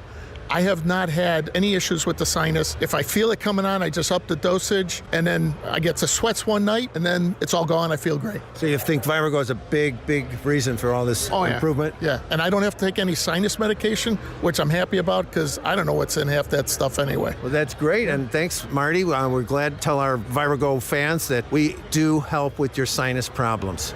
Thank you. Try Virago today. Order your bottle online at myvirago.com and use coupon code IMMUNE to save 30%. That's myvirago.com, coupon code IMMUNE. Virago and Maha, making America healthy again. Well, it's official. My friends have all switched to Pure Talk because I told them they could save a bunch of money on a super reliable high-speed network with unlimited data. And because they're my friends, they trust me. As for the rest of you, well, Pure Talk understands that even though you might like me, you're not just going to take my word for it, nor should you. For that reason, and for a very limited time, Pure Talk is offering any of their plans for just $15 a month for the first 3 months, including their top-tier unlimited plan that normally sells for $65 a month. Think of it like a test drive, a super simple way to save $150 while you kick the tires on Pure Talk's blazing fast network, and a fine way to see for yourself why I switched from Big Wireless, along with a few 100,000 of my closest friends. Dial pound 250, say Mike Rowe, and be connected to Pure Talk's friendly U.S. customer service team. Again, dial pound 250, say Mike Rowe, and let the savings begin. If you're over 65 and struggling with knee pain, Joint Relief Institute offers a guaranteed way to treat it. It's non-surgical and often covered by Medicare and private insurance. It's JRI's Joint Arthritis Treatment, knee lubrication placement that's so accurate, it's 100% guaranteed and can relieve your knee and shoulder pain in 10 minutes or less. Book your risk-free consultation today and get back to walking, golfing, pickleball to cycling without pain or medication. Call 708-315-6800. Meet the provider, get an x-ray and joint consultation. Why wait? JRI has treated over 30,000 Chicagoans and performed over 400,000 procedures. You could be next. Over 5,000 five-star Google reviews can't be wrong. Stop living in pain. Call the Joint Relief Institute today, 708-315-6800, or visit jointreliefinstitute.com. Locations in Glenview, Oak Brook, and Orland Park. That's 708-315-6800 for the Joint Relief Institute. Medicare and most private insurance plans accepted. 7:08, Team Hochberg Traffic Center time. Gold Star driving right now to everybody. Not a ton of delays. Outbound on the Eisenhower, a tap on the brakes between the Tri-State and North Avenue. Stevenson, typical morning stack up. Ashland into the Dan Ryan. And the Tri-State itself, northbound, jamming up between the Bensonville Bridge and Balmoral. Chicago's Morning Answer continues next. Now a check of your forecast in the Air Right Heating and Cooling Weather Center. Today will bring a mix of sun and clouds with lower humidity levels. The high will reach 73. Tonight, expect mainly clear skies with a low of 59. Tomorrow is said to be mostly sunny and pleasant with a high of 79. As we head into Friday, anticipate nice weather with a blend of sunshine and a few clouds, reaching a high of 82. I'm meteorologist Jason Caterina on AM 560, The Answer. Get the latest weather, traffic, and news updates online at 560theanswer.com. This hourly segment is brought to you by Forever Remodeling. Stress-free and high-quality remodeling. View their stunning transformations online at the number 4everremodeling.com. Now, from the Signature Bank Studios, this is Chicago's Morning Answer with Dan Proft on AM 560. The Answer. I am a real American. Fight for the rights of every man.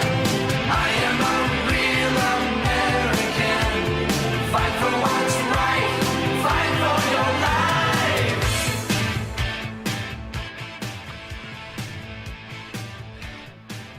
Top of the morning, Dan Proft here. Yeah, a couple of more unsung American stories. This is a segment we started right around maybe just a couple of weeks before celebrating America 250, and just thought about telling the stories of people who lived or are living exemplary American lives. They've been making America great for the entirety of their time in this country on this mortal coil, and but they're not household names. They don't get a lot of fanfare, and sharing those stories could be a useful thing to do because, as I want to say, what a society extols it begets, so we should extol good examples. A couple submissions. Again, if you have someone in mind, fits that description, just email me directly, dan@danproft.com, and we'll continue to tell the stories if people continue to send them in. From Fred, growing up in the Illinois River bottom, hunting was a major activity. My dad managed a large farm and had hunters coming by and asking for permission. So before high school, I met Coach Dean Johnson of Lewiston, a stout guy that loved hunting, doves, ducks, geese. He had, in Fred's words, he had like 3 kids.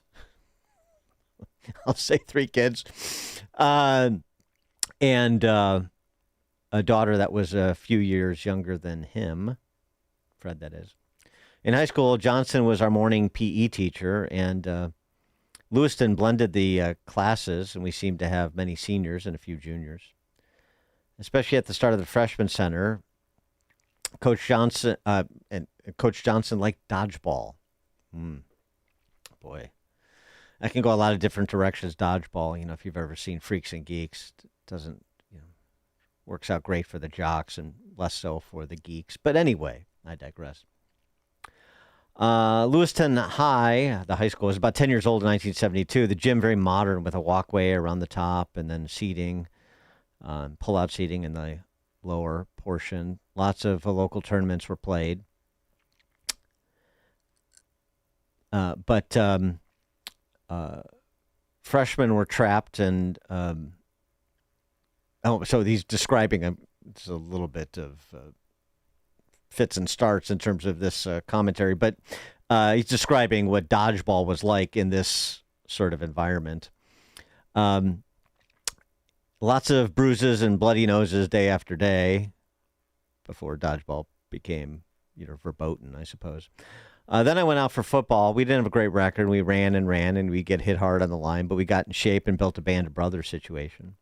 As a sophomore, it was driver's ed, and Coach Johnson, Dean Johnson, was firm. It was all the morning PE teacher, also the driver's ed, double duty, firm and demanding, but calm as we drove around the county, sometimes checking out hunting spots. We had a history class with Johnson. Boy, wearing many hats. Driver's ed, PE, history. The history class would sometimes drift off topic, but it's but he'd talk about things like fathering kids and how you raise kids and so on and so forth, and was still bragging about fathering, and did brag, I guess, about fathering a daughter at the age of 60. Still got it. I'm sure today's social warrior crowd would light the school board up, but we just rolled with it. Coach Johnson never talked about the past, but years and years later, I learned that Coach Dean Johnson came on shore at Normandy, was in the Battle of the Bulge. What I realized later was what we thought was cruelty sometimes from Coach Johnson in terms of PE class or how he dealt with us, discipline in terms of driver's ed or interactions with him, was Coach Johnson making us better people and safer drivers to boot wherever life took us. Thanks, Coach. Okay. Simple story, but I mean, I like the, Coach Johnson, regular guy, your local PE teacher, likes the local activities, nothing particularly remarkable, and then something what you learn later because he didn't advertise it is that he was at Omaha Beach, that he was in the Battle of the Bulge, that he served our country with distinction in World War II. Right. Thomas Broderick. He served with distinction in a light machine gun platoon from August 15th to September 21, 1944, when he was critically wounded and evacuated. Tom Broderick's combat experience was limited only to a few days, but he was exposed to every facet of war with all of its violence, horror, hardships, and heroics. In the brief time available, Tom performed courageously, honorably, and compassionately. Tom Brokaw, in his book, The Greatest Generation, salutes Tom and Eileen Broderick's accomplishments as they successfully challenged and defeated adversity. This is Brokaw's tribute to Tom Broderick, who is a native son.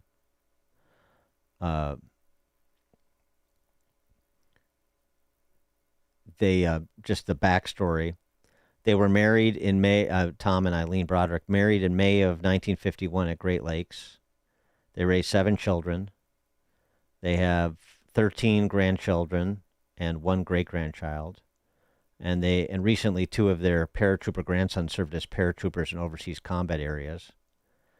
Now they reside in Michigan City. Going back to being memorialized by Brokaw in his book on the Greatest Generation, that's something. Brokaw's tribute. Tom Broderick, in so many ways, embodies the best qualities of his generation. He was so eager to get involved in the war, he enlisted in 2 branches of the service. He was gravely wounded, but once he got over the initial understandable anger, he set out to be the best husband, father, businessman, and citizen he could be, sight or no sight. Born in Chicago in 1924, while a pre-med student at Xavier in Cincinnati, Tom was trying to determine which military service would provide the most adventure. The Merchant Marines looked like the best deal. You could quit any time. So in 1942, he signed up. During his first trip to Algiers, Tom saw some paratroopers and decided he wanted to be one. November of 1943, he joined the Army. 17 weeks of infantry basic training in Mineral Wells, Texas, before going with 2 friends, Earl Carson and Henry Wardinsky, to Fort Benning, Georgia, for parachutist training. The trio completed jump school, qualified as parachutists. A short time later, they arrived in England, assigned as replacements to the 508th Parachute Infantry Regiment. The light machine gun platoon was comprised of 2 sections with 4 squads per section. The commander of that section recalls, quote, "In the 2 months I knew Tom Broderick, he was always clean-shaven, wearing a press uniform and polished boots. However, those few days in Holland before he was wounded, Tom had not yet had a chance to shave and clean his clothes, and to his astonishment I told him, 'Tom, now you look like a paratrooper.'" His search for adventure, this the description of the commanding officer, search for adventure culminated on September 17th, 1944, a Sunday afternoon as we parachuted into a field occupied by German infantry and anti-aircraft guns in South Holland. Tom landed without a scratch. The German anti-aircraft guns were destroyed or abandoned. The infantry was killed or captured. We were ordered to establish a roadblock on a major highway approach to Jamagan.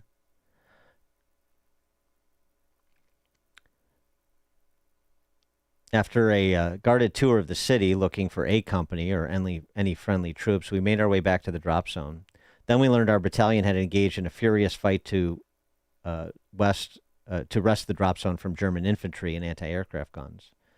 Forces were determined to destroy the arriving 82nd Airborne Division, German forces. And later in the day, Company A was ordered to seize the highest terrain feature in the area, and the section that Tom was a part of was assigned to support Company B. During the next several days, we repulsed several large aggressive German attacks. September 21st, our battalion situation was chaotic. Company A was fighting to hold the high ground. Company B was fighting off German infantry attacks. The battalion area was infested with German snipers. About noon on that day, well, September 21st, the Germans increased the tempo of their attacks. All 4 of our guns were firing. Tom Broderick's squad leader called for ammo, and as trained, a squad member threw a box of 250 rounds towards our machine gun. The ammunition box hit Tom in the back, and simultaneously Tom was shot in the head. We did not know Tom had been shot until we got out of his foxhole. Then we were sure he was dead or dying. We managed to call a medic and had Tom evacuated. Almost 2 months passed before we received word that he was alive but would be blind for the rest of his life. September 21st, 1944, Tom Broderick was wounded in the Army, discharged him June 19th, 1945. He went on to become a successful husband, father, and businessman. Magnificent soldier, highly respected comrade, team worker, Bronze Star, Purple Heart, Combat Infantry Badge, Parachute Qualification Badge, European, African, Middle Eastern Theater of Operations Medal with Invasion Arrowhead and a Battle Star. Numerous service medals, including the European Victory Medal. And then it goes on to talk about what he did when he was back, in addition to being a successful businessman in the insurance industry. Again, married wife Eileen, raised 7 kids, helped found the Blinded Veterans Association, continued a lifelong camaraderie with his bands of brothers, earns the admiration, love, and respect of all that met him. 13 grandchildren, 1 great-grandchildren, 2 grandsons who served as paratroopers in overseas combat areas. Tom Broderick. It's news, opinion, insight. This is Chicago's Morning Answer on AM 560. The Answer. You know that feeling when you call your insurance company and you know that you're getting put into queue? Nobody wants to go through that, specifically Tommy and TJ Iaquinta with Class A Insurance. They're a father and son team built right here in Chicago's southwest suburbs on one idea: treat people like family. See, because they're independent, they're not stuck in pushing one company policy on you, one company rates on you. They shop the best carriers in the country, names you'd recognize, and find coverage that actually fits your life, your home, your car, even your boat and motorcycle. That's why they've been named one of the top 25 home insurance agencies in Chicago. 2 generations, 1 agency, and clients that stick with them for years. When something happens and claims happen, Tommy or TJ is the one who picks up the phone and walks you through the process themselves. If you're paying for a policy you don't understand from a company you never talked to, it's simple. Head to 560insurance.com. That's 560insurance.com. Get a free quote in minutes at 560insurance.com.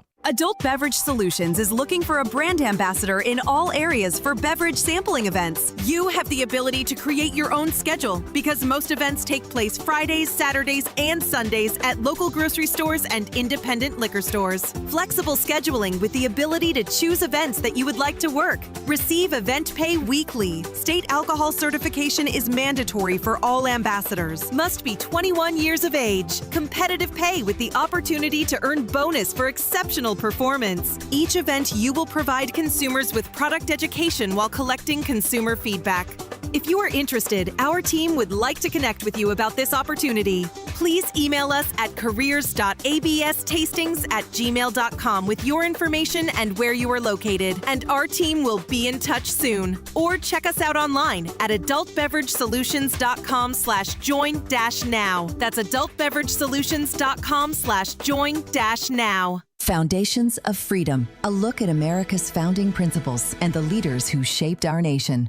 In 1862, Abraham Lincoln signed the Morrill Act, helping states create colleges focused on agriculture, mechanics, science, and practical education. The principle was not centralized control, it was opportunity. Lincoln's Morrill Act reminds us that America can support education without surrendering education to Washington. Why did it matter? Because a free nation needs citizens equipped to work, build, steward, and govern themselves. Scripture gives work a sacred weight. In Genesis, God placed man in the garden to work it and to keep it. Proverbs honors the one who works his land. Paul warns against idleness and calls believers to earn their bread. Why does that still matter today? Because education should form capable people under God, not dependent subjects under bureaucracy. You know what really keeps me up at night? It's the criminals feel more and more bold. They have no fear of any consequences because there are none. So I did what anyone with a family should do. I called Goldilocks. They're not just some cookie-cutter security company. Goldilocks has been protecting Chicagoland homes and businesses for 4 decades, 40 years. And they actually listen. Their technician comes out to the house. He takes a look at what you need to make your house a smart home with a security system you can monitor from anywhere. It's built specifically for me and my family. Motion sensors, smart locks, cameras, monitoring, all customized. I don't trust anybody in Illinois to protect my family. I do it, and I did it by calling Goldilocks. I trust Goldilocks to keep my house, my property, and my family safe. Tell them Sean Thompson sent you, and Goldilocks will include 3 months free monitoring with any new installation. Call Goldilocks at 708-889-5600. That's 708-889-5600. Or visit them online at GoldilocksInc.com. Your home or business has storm damage and you have an insurance claim. Call Croscom. Crosscom Construction and Public Adjusters. Today, insurance companies are notorious for offering way too little money to repair damage to your home or commercial building due to wind, hail, tornado, floods, or fire. Crosscom works for you, not the insurance company. As licensed adjusters, Crosscom will work to get you the money you deserve, the maximum payout. Call Crosscom. 630-871-5500. After they get you the fair insurance company result, Crosscom can start doing your repairs. Crosscom is a full construction and restoration company that will get your property back to its pre-loss condition, getting your life back to normal. Roof, siding, windows, doors, fire restoration, Crosscom does it all. Call Crosscom. Licensed in Chicagoland, Northwest Indiana, and Wisconsin.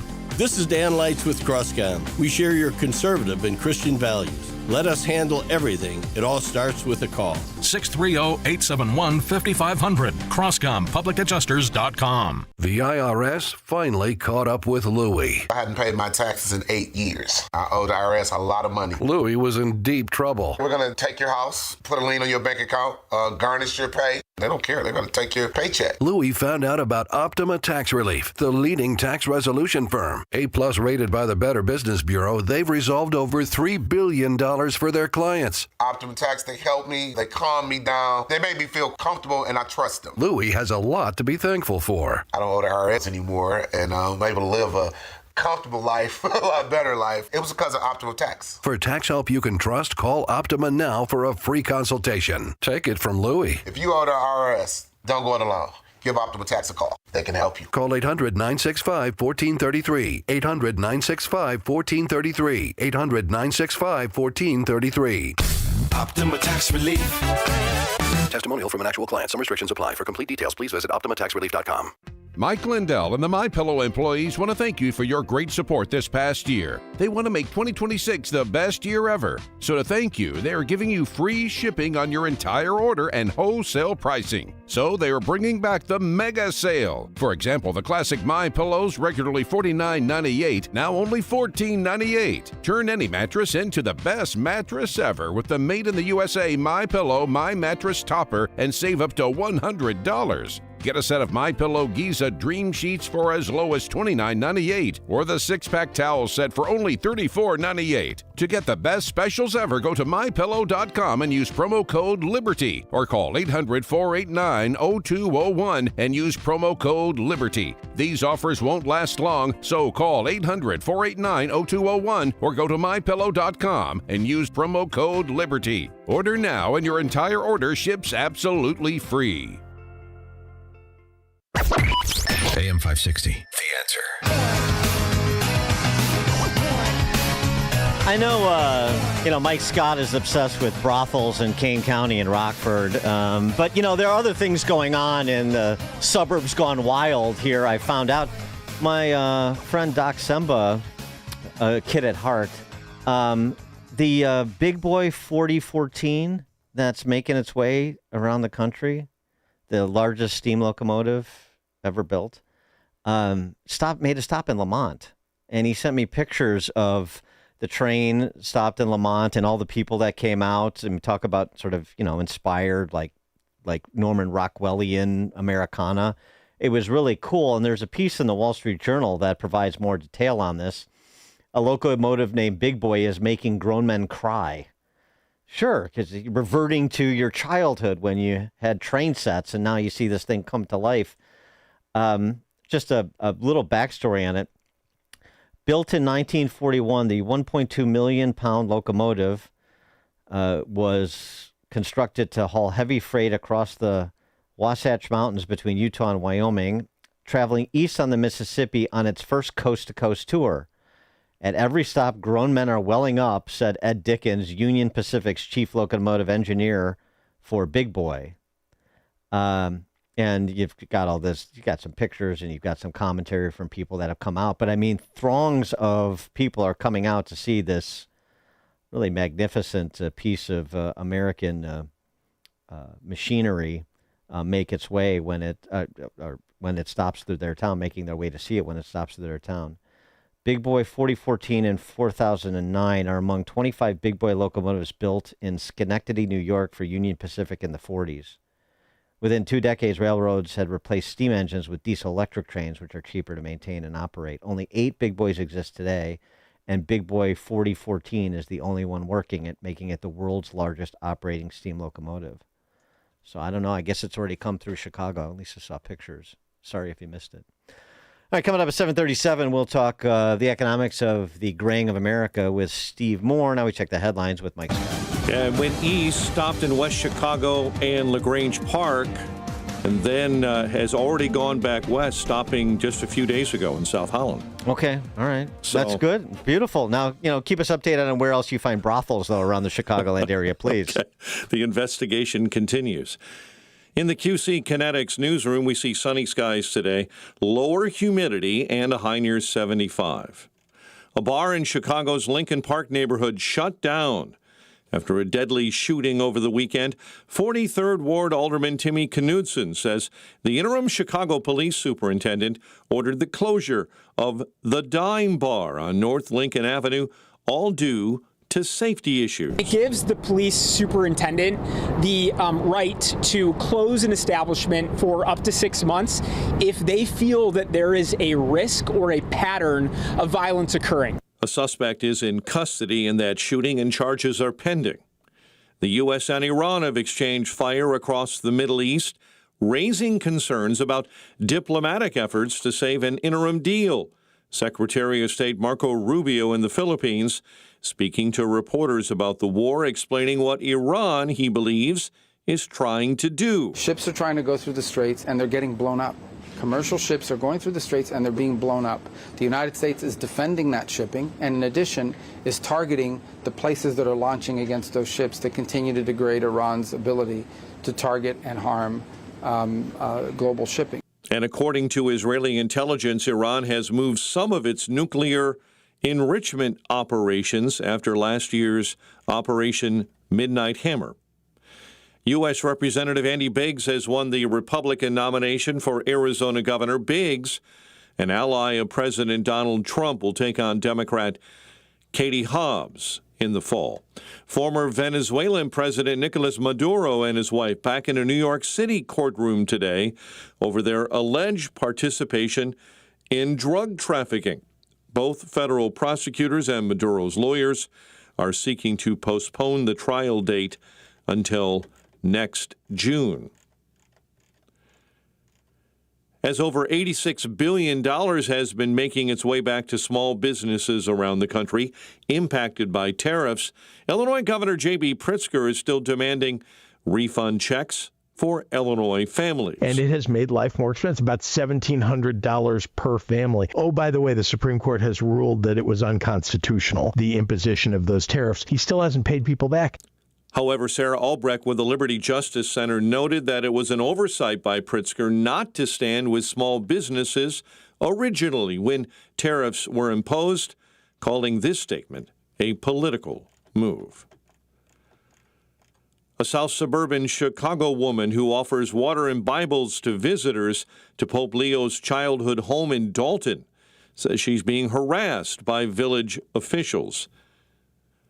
Citations related to property upkeep and nuisance and sound violations have been filed. Some have been tossed out. It appears Donna Davis may be responsible for $150 in fines that she believes now are a First Amendment violation. Cubs beat the Tigers 11-2. White Sox blown out by the Rangers 10-0.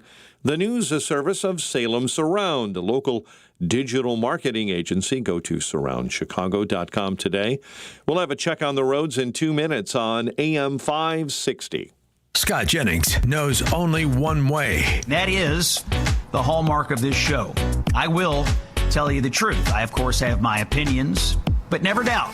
I will tell you the truth as I know it to be at that moment here on this live radio show. And that is the difference between what we do here and how a lot of other people choose to conduct themselves. The Scott Jennings Show. Weekdays at noon, right before Hugh Hewitt at 2 on AM 560. The Answer. If you're watching the market, you may know that gold has pulled back more than 20% from its recent highs. Silver has fallen even further. History shows that this could be the perfect time to diversify your retirement portfolio to include precious metals like gold and silver. In crisis after crisis over the last 50 years, gold fell first, then surged to new highs as the crisis unfolded. That's why Advantage Gold wants to send you a free gold investment guide valued at $49, plus a free copy of economist Ken Rogoff's best-selling book, Our Dollar, Your Problem, when you call 800-900-8000. In today's market, government debt has exploded to nearly $40 trillion, and central banks around the world continue buying gold at record levels. The smart money sees opportunity. If you're considering diversifying a retirement account with precious metals, tax and penalty-free, now is the best time to call Advantage Gold at 800-900-8000. Results vary. Consult your financial advisor before investing. Call 800-900-8000. That's 800-900-8000. When you've thrown over 4,000 innings like I have, you know joint pain isn't a maybe, it's a guarantee. For you, was it climbing ladders or too much heavy lifting? Hey, we're all in the same boat. But surgery, that was never my answer. Baseball legend Roger Clemens knows there's a better way. That's QC Kinetics regenerative treatments that help your body heal itself. No scalpels, no fake fixes, just real relief. What I love about QC Kinetics, these are the most respected medical pros in the country that specialize in non-surgical therapies to get you moving again. Don't mask the pain, fix it. Call QC Kinetics now for a free consultation. I trusted QC Kinetics. You should too. Call QC Kinetics today and schedule your free consultation. Call QC Kinetics, 312-827-6261. That's 312-827-6261. 312-827-6261. Here's a tale of Becky. Didn't know what to do with new meds prescribed and no real cost clue. She squinted at prices, that can't be right. Then tapped GoodRx and saw the light. She could get a deal. Book telehealth if she feels. Learn about those meds without any stress. That one little app does all the rest. Even my horse downloaded it. Dang, save time and money on prescriptions. Check GoodRx. GoodRx is not insurance. Identity theft can cost more than you think. Drained investment accounts, stolen tax returns, lost wages, expenses for lawyers. It's a lot. That's why LifeLock is backed by the $1 Million Protection Package, which covers up to $1 million for stolen funds, fees, and experts and lawyers, and out-of-pocket expenses. Don't face the burden of identity theft alone. Protect your future and finances with LifeLock. Join now. Save up to 30% off your first year with promo code BECK at LifeLock.com. 1-800-LifeLock, promo code BECK. LifeLock.com. Terms to apply. Progressive Insurance. Progressive can protect your home, auto, boat, motorcycle, ATV, RV, and more. In short, a lot of things. Bundle today at Progressive.com. 7:39 Team Hochberg Traffic Center time. Tri-State accident right-hand shoulder northbound right at Cermak. Stop and go on Route 53 in the construction zone. You begin tapping the brakes at the Eisenhower Merge all the way up to Kirchhoff. And delays in West Chicago continue at Roosevelt and McChesney with an accident in the cleanup stages. Traffic a service of Aleve. At some point, body pain is going to creep in and become your reality that day, but Aleve is here to keep you moving. One pill, 12 hours of body pain relief. Don't let pain hold you back. Try Aleve today. Use as directed. Chicago's Morning Answer continues next. Now a check of your forecast. In the Air Right Heating and Cooling Weather Center, sunny, not as warm. We'll keep that humidity low today with a high near 75. Get the latest weather, traffic, and news updates online at 560theanswer.com. This hourly segment is brought to you by Goldilocks, offering 24/7 security solutions for homes and businesses. Call them today at 708-889-5600. Now, from the Signature Bank Studios. If you're looking for the latest news, insight into what it means, and the sharpest opinion, there's only one station in Chicago where you can turn, and it's this one. We're AM 560, The Answer. Top of the morning, Dan Proft here. Mamdani, the commie mayor of New York City, on the Lulu Garcia Navarro, New York Times podcast, saying he's happy to report that socialism is going gangbusters in New York City. for all of the fear-mongering around democratic socialism, the best response is to show what it actually means. And what we've shown over the last 6 months is exactly that. We've shown that a city with a democratic socialist vision is one that paves more than 170,000 potholes, 50,000 more than the prior administration by this point. It's a city that has delivered the lowest recorded number of shootings and shooting victims and murders in New York City's history. It is a city that is on a pathway to universal child care, saving thousands of parents more than $20,000 a year. And it's a city that is doing all of these things while fighting for the people who are often left behind. Workers, who we've secured more than $10 million for, tenants, more than $64 million. These are all indicators of what is so scary to a right wing that has built its entire power and framework on the idea of debating who should be left behind. Well, that's an interesting list of accomplishments. He's been in office for 6 months.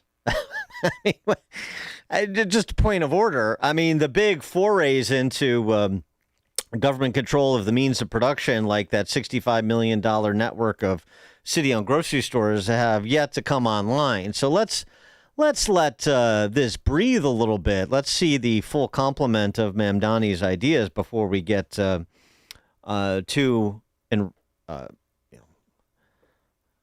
enraptured with socialism, perhaps. I'm speaking to those who are inclined to believe this sort of spin. And his partner in Crimes Against Econ 101, AOC, she's focused on the degrowth portion of central planning. And that means aligning with Kathy Hochul and putting the brakes on the development of data centers. And she's come up with novel, fact-free arguments for opposing data center development. I mean, one of it is not particularly novel. It's just a NIMBY argument. But she's also made some suggestions about data centers that are without substantiation, which is par for the course. Silicon Valley billionaires that are constructing and pushing and imposing these data centers on communities that are overwhelmingly rural, disenfranchised, poor, and whose own elected officials are not being transparent about how the land use is happening in their own backyard. Because I would reckon, you look around, ask Peter Thiel, ask Elon Musk, ask Mark Zuckerberg, if they want one of these data centers in their own backyard. Ask any one of us here on this committee. If anyone wants to live right next to one of these data centers here on this committee, please raise your hand. Because I've been I visited Georgia. I was just in Memphis on Friday. There was an XAI gray water treatment plant on one street corner.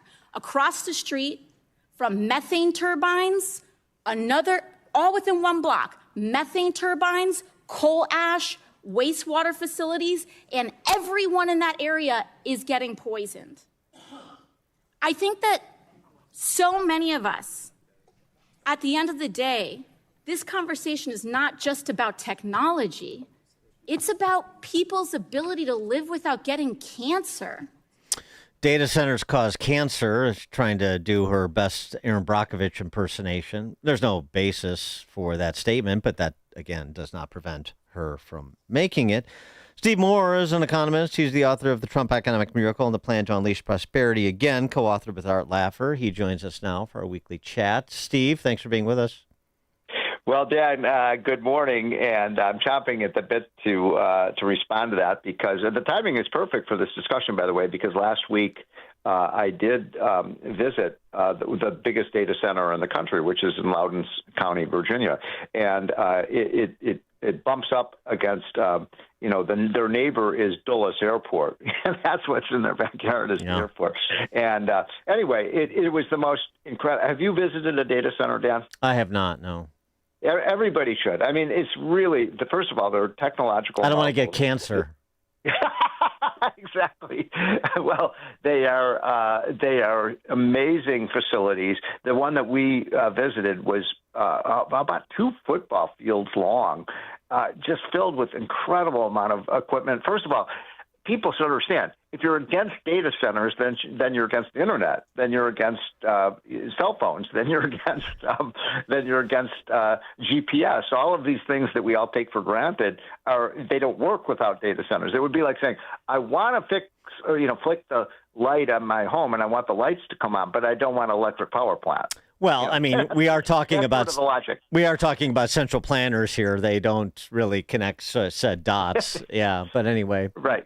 But anyway, the point I'm making is that the jobs, I mean, I never saw so many construction workers. And these are, by the way, you know who are the biggest advocates of data centers today in terms of interest group? The construction unions, because they're building these data centers. I never saw so many trucks and so many construction workers and so on. And you go in and you just see this stuff. It is so amazing, the technology that we are leading the world on. So my view on this is that if a community doesn't want a data center, then they shouldn't build them there. This is very simple. If the people in the community say, no, we don't want it, okay, you don't want the jobs, you don't want the economic development, et cetera, then, these companies like Google, et cetera, should find communities that do want them. And by the way, why a community would want to turn this down? I would use the analogy of 100 years ago. Henry Ford coming to Michigan saying, I'm going to build some auto plants here. These auto plants? No, they're going to use all of our water. They're going to use our energy. That's right. We don't want these. We're going to pollute the air. We don't want these jobs here in Michigan. You go somewhere else with these things. I mean, come on. These are the future. And the tech companies are getting smart now, and they're saying, okay, we're going to go to places where they are wanted. Now, one other quick point, Dan. She's talking about rural areas. Oh my God, we can't have tech data centers in rural areas. All they have is land and nothing in some of these rural areas, and they don't have jobs, and they complain, everybody's left the rural areas. Now they want to build data centers there that will bring a lot of jobs, a lot of economic activity, a lot of high-paying, these are high-paying jobs. And AOC is saying, no, you can't bring them to a rural community. There are no greater champion of rural areas than the Bronx's AOC. That's what I always say. Exactly. Yeah, okay. Right. I mean, but, this is, look, degrowth is a feature of eco-supremacy. And since they have sort of lost the climate apocalypse narrative, now they can Mao data centers and tech oligarchs. That's what this is, right? Well, let me just bring one other quick point about this, because the hypocrisy of these people like AOC and Bernie Sanders and Kathy Hochul, she's that wonderful governor of New York. Mm-hmm. They're building all these solar farms. And so they're saying, yes, we want solar farms, but no, we don't want data centers. Solar farms, they basically industrialize the entire landscape of America. If you wanted to depend on solar panels for our electricity, the whole country would be covered with solar panels. Well, I mean, she cares about rural families, but not that much. I mean, Exactly. We're going to turn all the farmland over to solar panels. Yeah. Oh boy. So on the good news front, I saw some postings in your Unleash Prosperity newsletter, including one picked up by the president himself. Some good news about household incomes and gas prices under Trump 2.0 as compared to Biden 1.0. That's for sure. So, by the way, the numbers are not good this week on gas prices. They've risen above $4 a gallon of gas. So, unfortunately, they're headed in the wrong direction because of the Iran conflict that keeps going on and on and on. But if you look at the average price of gasoline adjusted for inflation under Trump, both 1.0 and 2.0, and then compare that with Biden, the average gas price has been lower under Trump than under Biden. And, by the way, you're going to maybe be surprised about this, that the average gas price under Trump has actually even been lower than under Barack Obama. So the gas prices on average have been lower under Trump, not higher, partly because he's drill, baby, drill. We're producing more oil and gas than any other time in the history of this country today. So that helps alleviate some of the problems we're facing with the disruptions in the Middle East. And on the larger affordability issue, the household income piece, you measure that? It's amazing. Yeah. So here's a statistic that kind of blew me away. Do you know what the median family income in the United States is today, Dan? I'm going to say $78,000. You're wrong.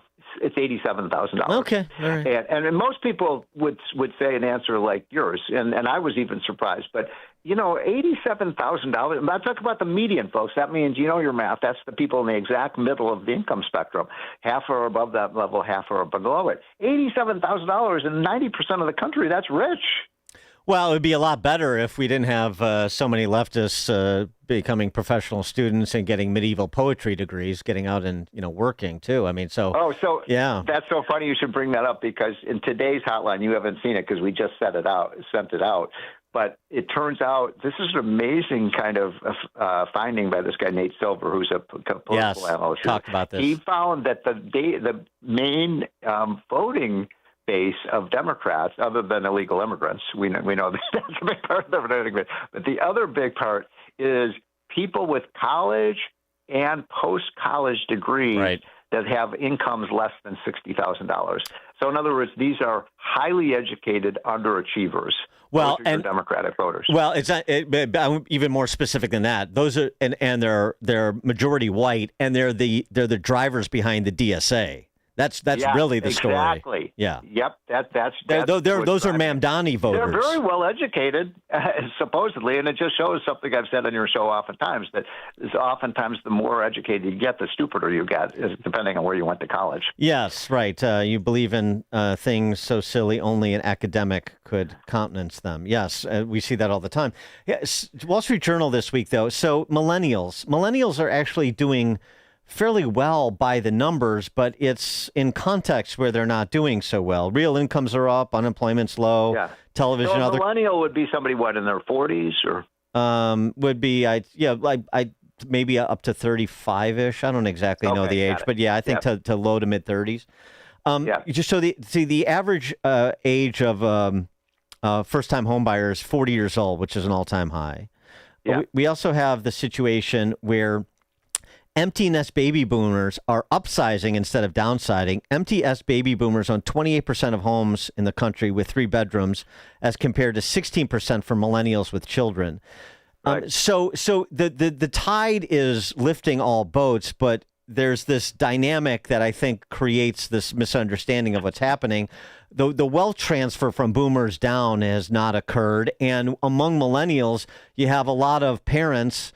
Yes. Or even grandparents that are help writing the checks for things like buying a home, which moves some millennials a little bit ahead of the ahead of other millennials, and so it creates the sorts of divisions that these demagogues like Mamdani and AOC are trying to exploit. That's a really good point, and the truth is, when I bought my first house with my wife. I think we were both around 31, 32 years old. And I think it was $135,000. We had a townhouse. And I needed help from my parents to pay the down payment. And that was pretty typical. My parents kicked in $20K or something like that, so I had enough money to buy the house. And then, that got us started on our, path. Now we've continued to build up. There's the biggest issue for this country, which is sort of ironic, is that there's $80 trillion of wealth, most of it in the hands of baby boomers. Right. I just turned 66. Guess what? Guess who's going to get that money 10, 20 years from now? Gen Xers and then millennials. Right. Exactly. Yes. They're sitting on a gold mine of money that they're going to. The problem is that old farts like me aren't moving out of our houses with 3 or 4 bedrooms, and then their kids who have 2 or 3 kids, they're living scrunched into a little house with maybe one or 2 bedrooms. One way of solving that problem would be to index the capital gains tax for inflation, so that if someone like me sells my house, which is right today maybe worth $1.4 million, I could sell it. It's a 4-bedroom house. We don't need 4-bedroom house because we don't have. It's just my wife and I now, and so you would get a transfer of these houses to younger people. But everybody's locked in. I bet a lot of your listeners are in the same situation. They literally cannot afford to sell their home. Yeah. Yeah. No, I think that's right, and I like the idea too. I guess millennials. Somebody texted in millennials 30 to 45. So I guess I was thinking more Gen 30 to 40. That's about Gen what I Z. thought. Yeah. Okay. But yeah, you know, right. I used to complain all the time when my millennial kids were kids, and why do you believe in this and da da da? What's wrong with your generation? And I'll never forget my oldest son finally got fed up with me. He said, Dad, who do you think made us this way? And I'm like, well, he had a good point. Exactly. Yes, exactly. Stephen Moore, economist, author of The Trump Economic Miracle and the Plan to Unleash Prosperity Again. Steve, thanks as always. Appreciate it. Okay, Dan, have a great week. Take care. You too. Take care. And he joined us on the alphawealthgroup.com answer line. The stories you need to know to start your day. This is Chicago's Morning Answer on AM 560. The Answer. The following contains a celebrity impersonation. Mr. President, we're seeing reporting that air conditioning systems are failing as temperatures rise. What is your response? I said, don't wait. People wait until the last second, then suddenly it's hot and nothing works. I understand this stuff probably better than anybody. Mr. President, why hasn't the White House issued any guidance? I gave perfect guidance. Call Air Right Heating and Cooling. That's the guidance. If people followed it, we wouldn't even be talking about this. Sir, but homeowners have so many HVAC options. They're not like Air Right. You got some bad installers out there, some real bad hombres. I wouldn't let them near the White House. It would be a complete disaster. Mr. President, there are reports of significant rebates on new systems. Can you confirm? I've heard about them. A lot of people talking about them. If you miss out, you'd have to be really not so smart. Tremendous savings, let me tell you. Visit Air Right Heating and Cooling at AIR-RITE.com. Air Right, doing it right since 1959. Foundations of Freedom, a look at America's founding principles and the leaders who shaped our nation. In 1862, Abraham Lincoln signed the Morrill Act, helping states create colleges focused on agriculture, mechanics, science, and practical education. The principle was not centralized control, it was opportunity. Lincoln's Morrill Act reminds us that America can support education without surrendering education to Washington. Why did it matter? Because a free nation needs citizens equipped to work, build, steward, and govern themselves. Scripture gives work a sacred weight. In Genesis, God placed man in the garden to work it and to keep it. Proverbs honors the one who works his land. Paul warns against idleness and calls believers to earn their bread. Why does that still matter today? Because education should form capable people under God, not dependent subjects under bureaucracy. Don't miss In Grace with Pastor Jim Scudder Jr., now heard on Sunday mornings at 7:30. Tune in and find hope as Jim Scudder explores God's Word and His world each Sunday morning right here on AM 560, The Answer. Take the journey of living a happy, successful, and meaningful life through God. Listen to It's Time with Dan Lights, Sunday mornings at 9 on our sister station, AM 1160. Hope for your life. AM 560, The Answer. Text about data centers. If they're so integral, then how have we existed so far? Well, follow along. Technological innovation creates need for additional capacities. This is not exactly new. This is how growing an economy works. It's now 8 o'clock at AM 560 WIND Chicago. The U.S. would prefer to negotiate with Iran. I'm Dave Anthony, Fox News. But Secretary of State Marco Rubio also said this morning, commercial ships are going through the straits and they're being blown up. The United States is defending that shipping and, in addition, is targeting the places that are launching against those ships. After an 11th straight night of American bombing, and President Trump just posted on Truth Social a few minutes ago, anytime Iran shoots at a ship in the Strait of Hormuz, the U.S. will bomb and destroy one bridge or power plant. Fox's Trey Yingst in Tel Aviv. The Department of War has released the name of the 4th U.S. soldier that was killed over the weekend during that ballistic missile attack against Jordan. It's Sergeant Angel Romper Sad of Ozone Park, New York. Now, President Trump will attend the dignified classified transfer of all 4 service members killed. They'll return in flag-draped caskets at Dover Air Force Base in 2 hours. Iran launched more attacks today at Gulf countries with U.S. bases, Bahrain and Jordan. Oil prices keep surging back up, and the price at the gas pumps 17 cents higher than last Wednesday. And while the U.S. preventing Iran from getting a nuclear weapon remains at the heart of the conflict, President Trump has a plan to help Saudi Arabia with nuclear energy. It has to be submitted to Congress for review, but the plan is likely to face opposition over fears it could lead to the creation of another nuclear-armed state. According to Reuters, the agreement doesn't block the Saudis from enriching uranium, a pathway to nuclear weapons, nor does it require International Atomic Energy Agency inspections. That's Fox's Jonathan Savage. New Fox News power rankings give Democrats a slight November election edge, trying to take back control of the House. The Republican redistricting in Texas and Florida could help the GOP keep a slim majority.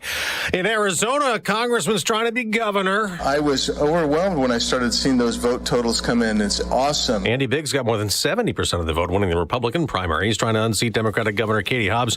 Trump-backed candidates for Congress also won. America's listening to Fox News. 61 degrees at 8:02 on AM 560. The Answer. Good morning. I'm Mike Scott. Sunny, not as warm today, with a high near 75. A 15-year-old boy was shot and killed on the west side this morning.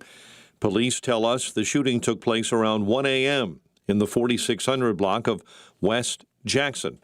Also this morning, 2 Illinois State Police troopers were injured in a serious rollover crash along Cicero Avenue in Cicero between 16th and 14th Streets. Police investigating say the crash involving an ISP vehicle happened just after midnight. Community members and local leaders are raising concerns over the possible closure of 7 Save-A-Lot grocery stores in Chicago, including a location in Inglewood. We need to have several options. This is a big community. We still have over 50,000 residents. So, we need on every corridor, on every corner, a healthy food option. The stores are struggling financially and involve store operator Yellow Banana. Also, the declining use of government benefits is weighing on the stores. What's happening at the federal level, it's what's causing the disruption at the local level, right? Eliminating SNAP benefits has cost communities across Chicago and across the country. Mayor Brandon Johnson confirms 3 years ago the city provided $13.5 million in tax increment finance funding to back the stores in areas the city then considered food deserts. The Shedd Aquarium in Chicago welcoming 4 rescued beluga whales.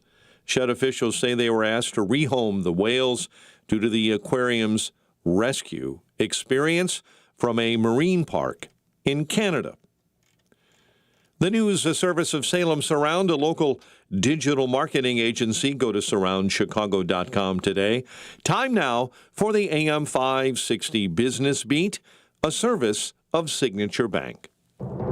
I'm Charles Payne, and this is the Fox Business Report.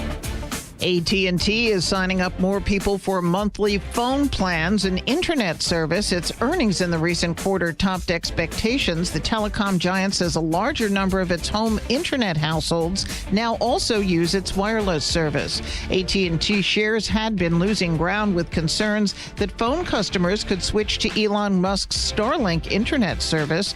AT&T also recently unveiled a new plan that starts at $15 a month per line that could make it more appealing for single adults to leave their parents' family plan and get their own subscription with the company. AT&T shares are higher. Crude oil prices are higher with renewed concerns about the Iran situation in Ukraine. Brent crude, the global benchmark, topped $95 a barrel earlier today. That's your Fox Business Report. I'm Ginny Coselda. Invested in you. Sean Fest returns on August 28th at the Westin Chicago Northwest in Itasca. Be a part of a live, on-location broadcast of The Sean Thompson Show, including a performance of the national anthem, followed by live music, food, drinks, and an opportunity to meet Sean Thompson. Registration is free. Go to 560theanswer.com/SeanFest. That's 560theanswer.com/SHAUN Fest. Sponsored in part by LeavingIL.com and by Unique Wooden Flags. Signature Bank is Chicago's fastest growing independently owned business bank, a bank where relationships still matter. Signature Bank knows your name and your story. I'm Dan Proft, and I know this because Signature Bank is my business bank. Hi, I'm Tony Patrick, CEO of Total Wall and a client of Signature Bank. We produce high-performance materials used in exterior insulating finish systems and other stucco applications. During a recent business transaction, I learned quickly that having the right banking partner matters. Signature Bank stepped in, took time to understand my business needs, and kept things moving. If you need a banking partner you can rely on, look for a team with real experience and a commitment to your success. For me, that's Signature Bank.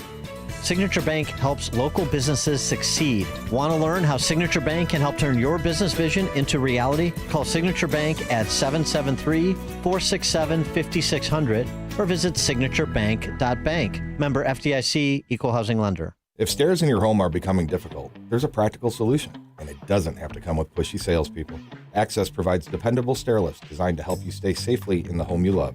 No gimmicks, no overselling, just honest guidance, quality equipment, and professional local installation. We'll explain your options, work within your budget, and let you decide what's right at your pace. For a straightforward, no pressure, free in-home consultation, call 630-616-6249 or visit allaboutaccess.com. Each morning, the newsmakers and the newsbreakers shaping today's conversation are heard on the AlphaWealthGroup.com answer line on Chicago's Morning Answer. When you need answers about what's happening in your world, you turn to AM 560 The Answer. And when you need answers about how to prepare for and protect your retirement, you turn to the Alpha Wealth Group, now the proud sponsor of the AM 560 Answer line, right here on Chicago's source for news, opinion, and insight. AM 560 The Answer. Well, it's official. My friends have all switched to Pure Talk because I told them they could save a bunch of money on a super reliable high-speed network with unlimited data. And because they're my friends, they trust me.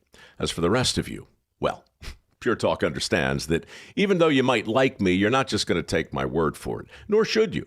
For that reason, and for a very limited time, Pure Talk is offering any of their plans for just $15 a month for the first 3 months, including their top-tier unlimited plan that normally sells for $65 a month. Think of it like a test drive, a super simple way to save $150 while you kick the tires on Pure Talk's blazing fast network, and a fine way to see for yourself why I switched from big wireless, along with a few 100,000 of my closest friends. Dial pound 250, say Mike Rowe, and be connected to Pure Talk's friendly U.S. customer service team. Again, dial pound 250, say Mike Rowe, and let the savings begin. 8:08, Team Hochberg Traffic Center time. Kennedy inbound on the brakes, Edens Junction into Lake Street. Ike inbound. You're slow through the avenues this morning. An accident on the inbound Dan Ryan. 2 right lanes are blocked inbound right before 87. Solid traffic in from the merge on the inbound Ryan. Stop and go traffic on Lakeshore Drive. Northbound between the Stevenson and Monroe. Along the Tri-State, they've removed an accident northbound at Cermak. Traffic, a service of the daily podcast of Chicago's Morning Answer and the Sean Thompson Show. Subscribe free at 560theanswer.com/podcast. Chicago's Morning Answer continues next. First, check of your forecast in the Air Right Heating and Cooling Weather Center. Today, expect a mix of sun and clouds with lower humidity levels. The high will reach 73. Tonight will be mainly clear with a low of 59. Tomorrow's looking mostly sunny and delightful with a high of 79. As we head into Friday, anticipate nice weather with a blend of sunshine and a few clouds and a high of 82. I'm meteorologist Jason Caterina on AM 560, The Answer. Get the latest weather, traffic, and news updates online at 560theanswer.com. Now, from the Signature Bank Studios, this is Chicago's Morning Answer with Dan Proft on AM 560. The Answer.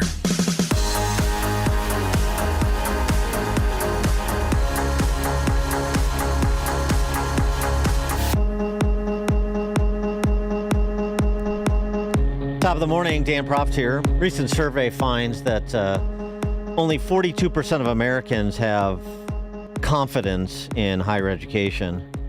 And perhaps that number should be considerably less. A piece in USA Today by Natalie Sandoval, who is a 2024 Columbia University grad, degree in English. They still offer that as a major? Huh, imagine. She writes about the cheating culture on campus now in the era of AI. Is it even scandalous? Let's talk to her right now. Natalie Sandoval is USA Today Opinion Fellow through the Intercollegiate Studies Institute, and as I said, a 2024 grad of Columbia. Natalie, thanks for joining us. Appreciate it. Yeah, good morning, Dan. Thank you for having me. Well, it's good that you've only a couple of years removed from the culture on campus, particularly in the Ivy League. So, and you've added some statistics to the case here. Well, I'll let you delineate, but tell us about what the AI cheating culture on campus looks and feels like. Right. So I caught the tail end of it. I graduated in 2024. Professors were just starting to implement AI guidelines, and it was becoming a problem on campus. But what recently happened at Brown University, it's the largest known AI-assisted cheating scandal in the Ivy League. Essentially what happened was an economics professor, Roberto Serrano, offered a take-home midterm exam, and it was his first time doing it. Historically, the score had been somewhere between 65 to 80%, and his students came back with an average score of 96%. So, of course, he suspected cheating. He changed the final to be in person, and the average score dropped to around 49%. Well, that's a big drop. Slash that in half. So we find that they're good at cheating, but not very good at mastering the actual course material. Well, apparently they're not even good at cheating because they all got caught. Well, true. At least they try. At least they had it stolen fair and square before he did the redo. Stolen fair and square is a term we like in Chicago to apply to elections. But I mean, so yes. So it speaks to a couple things. It seems to me, both the culture of cheating in the AI era on campus, but also the cognitive atrophy that is occurring because you can use AI instead of having to think for yourself. Definitely. Yeah. And something that I point to in the article is that AI makes it easier to cheat, but there are all sorts of little cheating scandals going on in the Ivy League. Like, for example, Stanford, Ivy League adjacent. Almost 40% of students have disability accommodation. Right. Yes.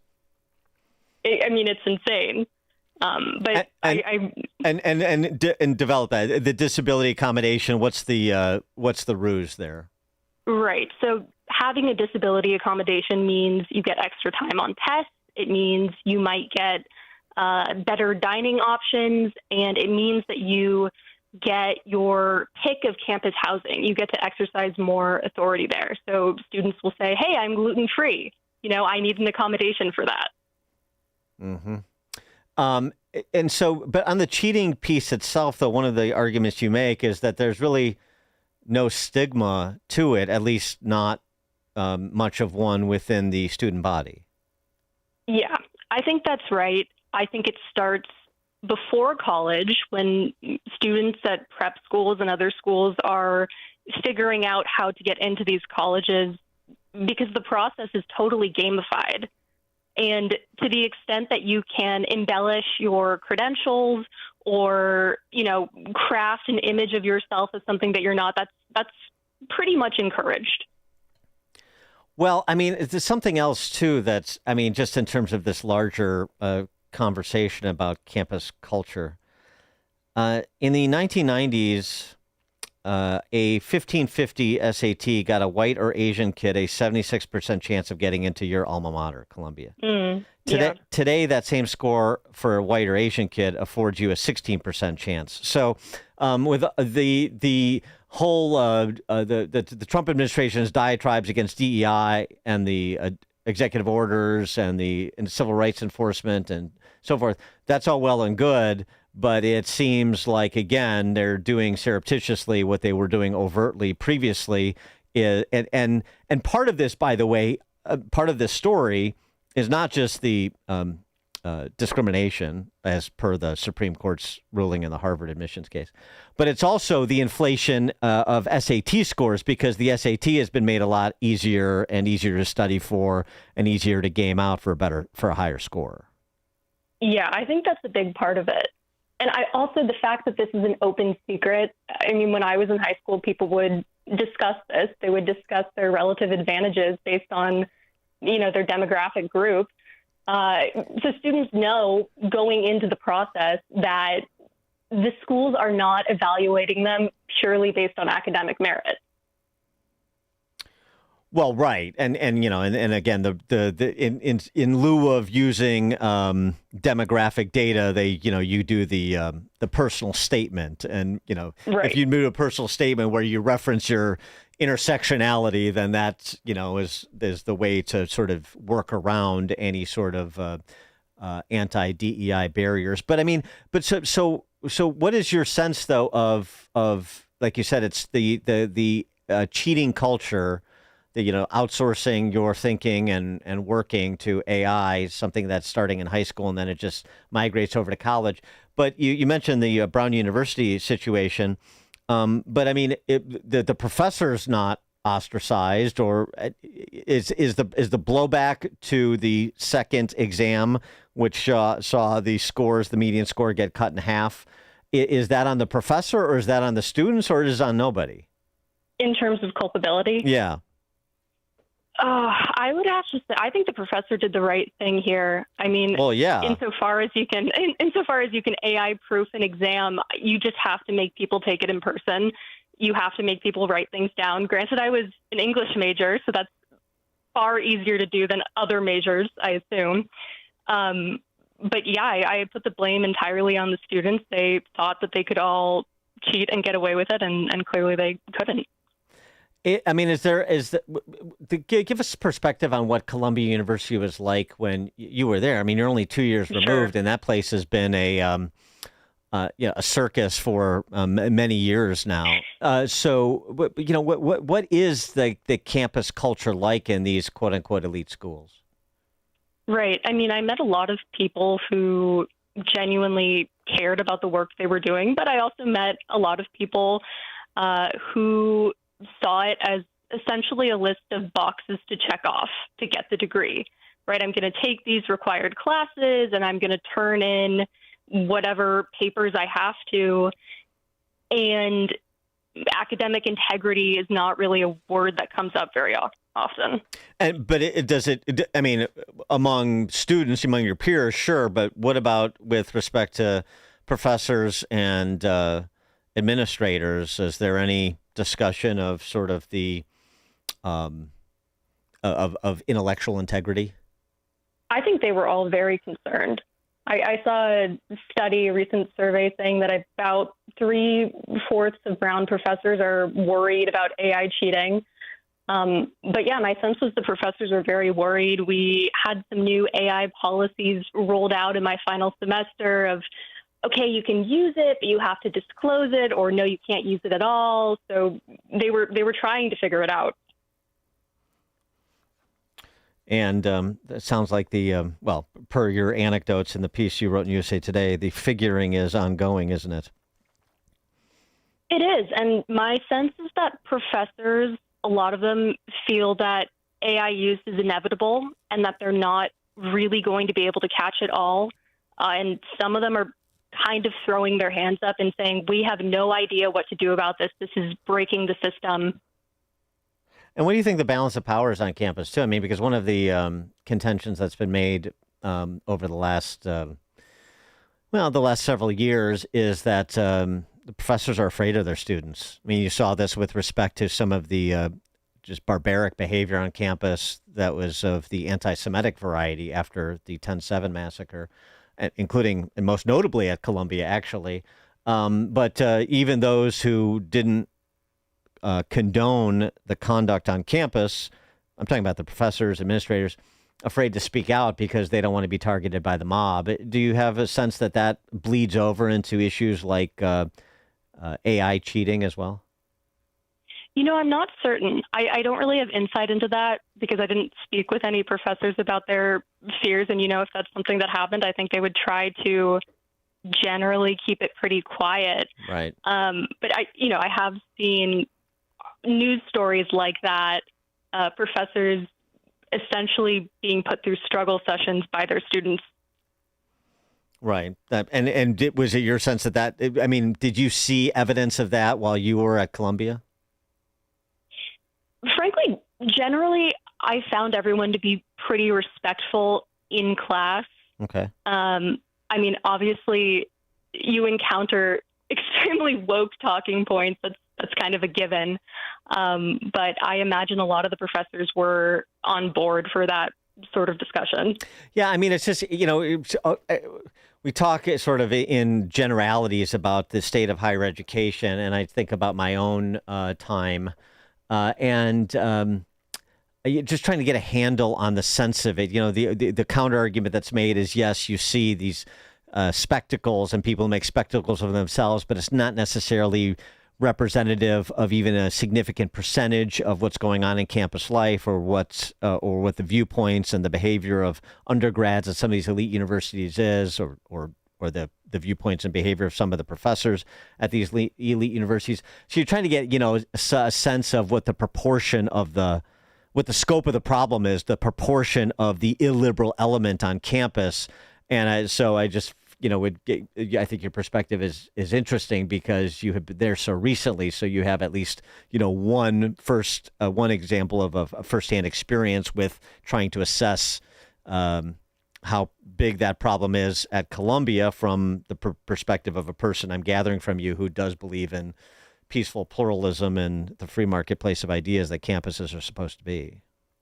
Right. I do think that the number of just a liberal kind of people who are foaming at the mouth is a minority.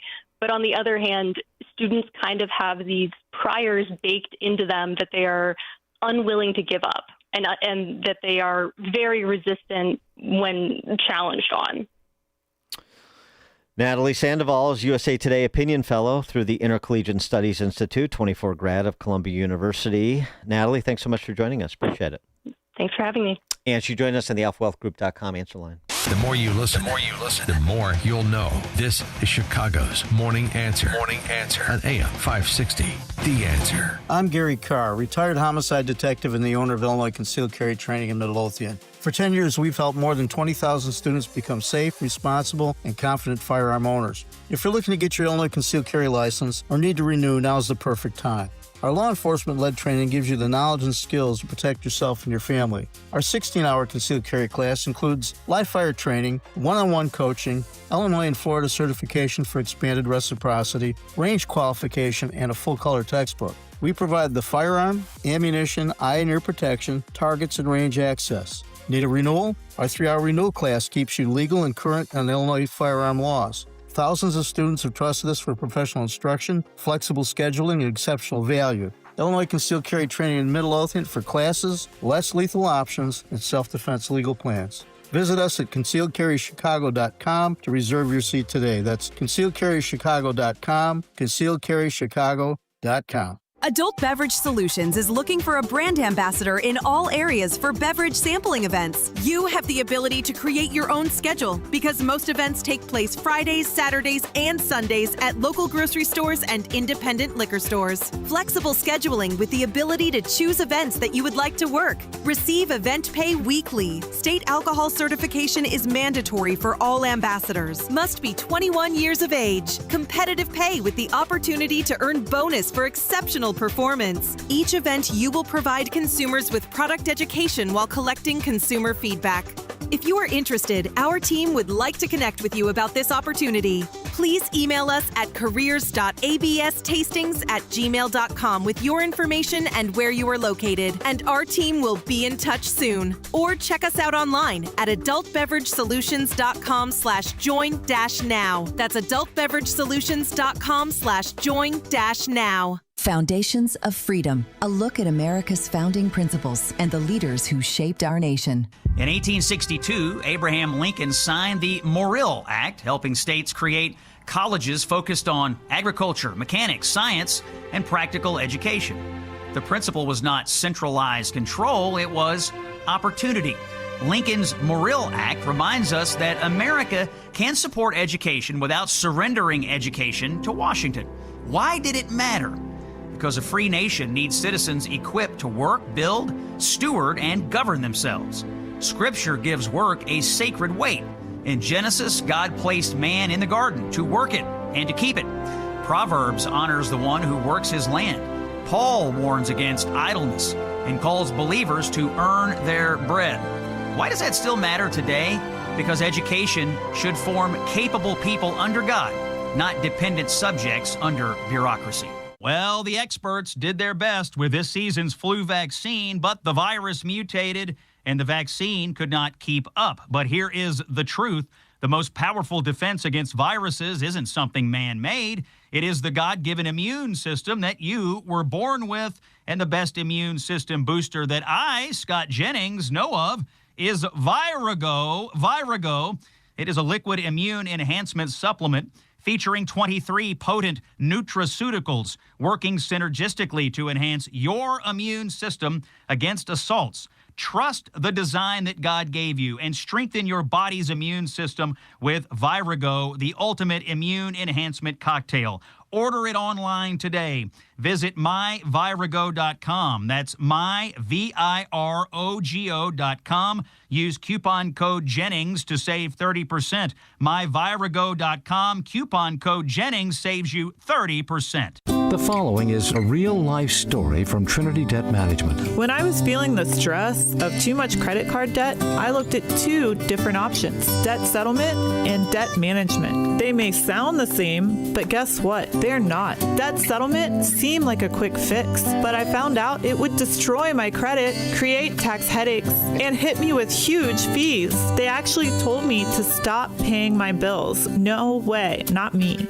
Then I turned to a debt management plan developed by the team at Trinity. They worked with my creditors, lowered my payments, reduced my interest, saved me thousands, and paid off my debt. And Trinity is a Christian company, which is important to me. If credit card debt has you down, call Trinity at 1-800-990-6976. My name is Heather. Please forget debt settlement and remember Trinity Debt Management. 1-800-990-6976.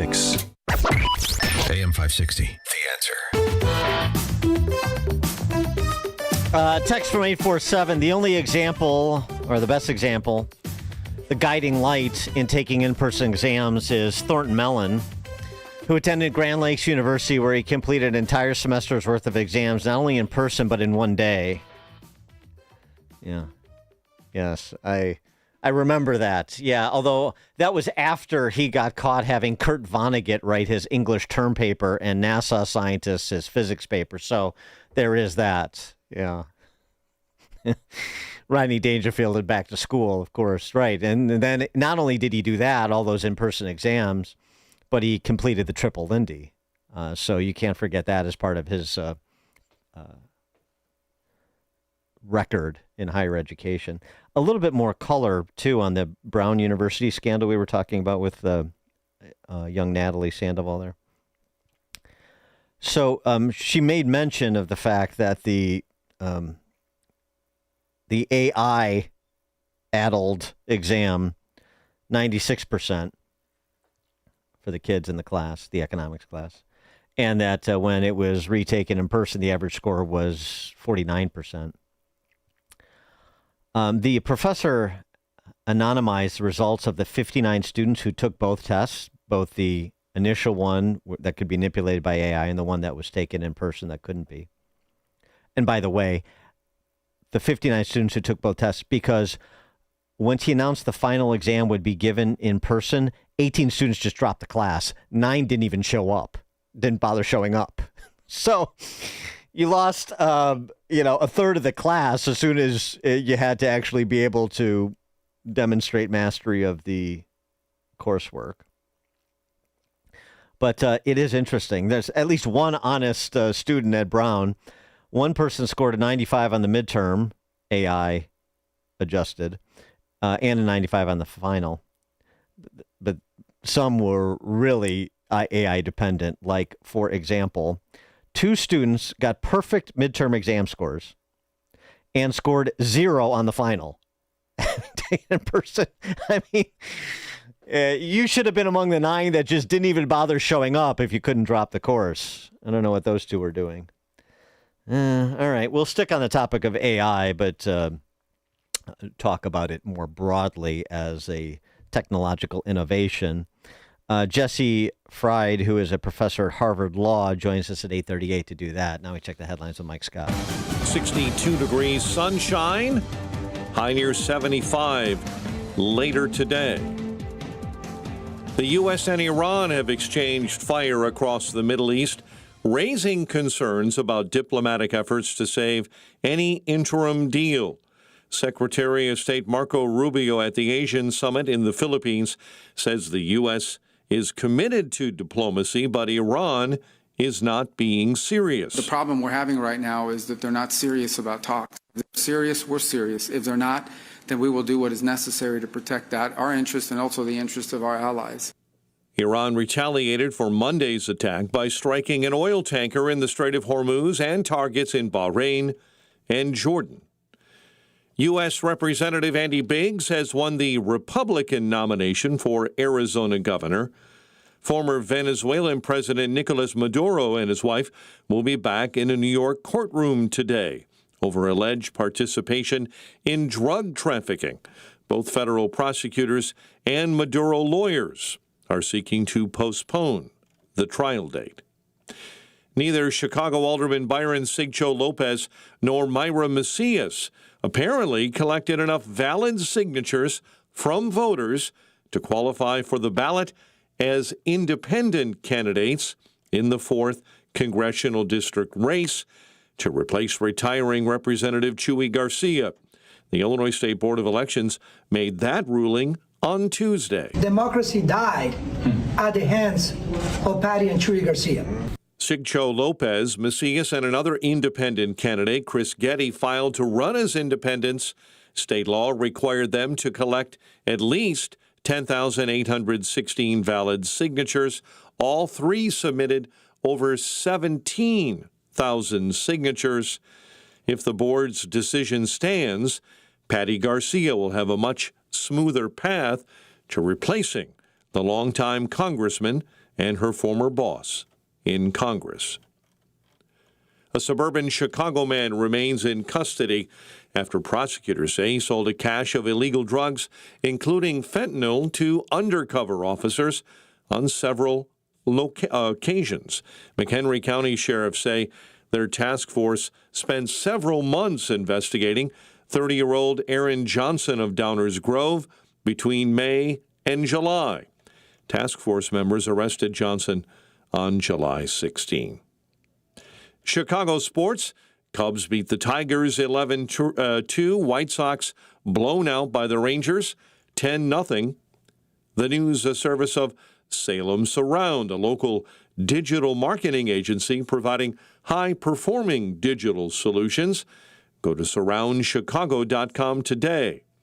We'll have a check of the roads coming up in 2 minutes on AM 560. Your home is a valuable asset, and you want to take care of your home. From roofs, siding, windows and doors to furnaces, flooring, landscaping, and much more. Listen to your go-to for all things home. It's Home Answers Radio with your host, Roger Piper. Get answers from industry experts so you can make informed decisions about home improvement. Listen every Saturday at noon for Home Answers right here on AM 560 The Answer. Sponsored in part by JeffBuysYourHouse.com and by CenterGuard Plumbing. This is Carol Platt-Liebau for Townhall.com. Zohran Mamdani's anti-Semitism is showing again. He's threatened to enforce the International Criminal Court's arrest warrant against Israeli Prime Minister Benjamin Netanyahu if Netanyahu comes to New York for the United Nations General Assembly. The threat is absurd. President Trump has made clear that no one is going to arrest Netanyahu. And Secretary of State Marco Rubio has rightly described the ICC as a politicized institution engaged in lawfare against Americans and hostile to our national sovereignty. The notion that an international tribunal could use a disputed warrant to arrest the leader of one of America's closest allies on American soil is preposterous. So's the idea that New York's mayor should be conducting U.S. foreign policy. What Mamdani is really doing is trying to normalize anti-Semitism in American public life. That's dangerous, and it's wrong. I'm Carol Platt-Liebau. Tired of that outdated bath or shower but dread the cost and hassle of a lengthy remodel? Let Jacuzzi Bath Remodel come to the rescue with the perfect bathroom remodel at a price you can afford. Maybe stepping over that high bathtub feels unsafe, or you want to add a beautiful bath your whole family can enjoy. Whether it's a safer, easy entry shower complete with grab bars and a custom seat, to a beautiful spa-like family bath that's functional and stylish. With a Jacuzzi Bath Remodel, you can enjoy your personalized bath or shower installed in as little as 1 day.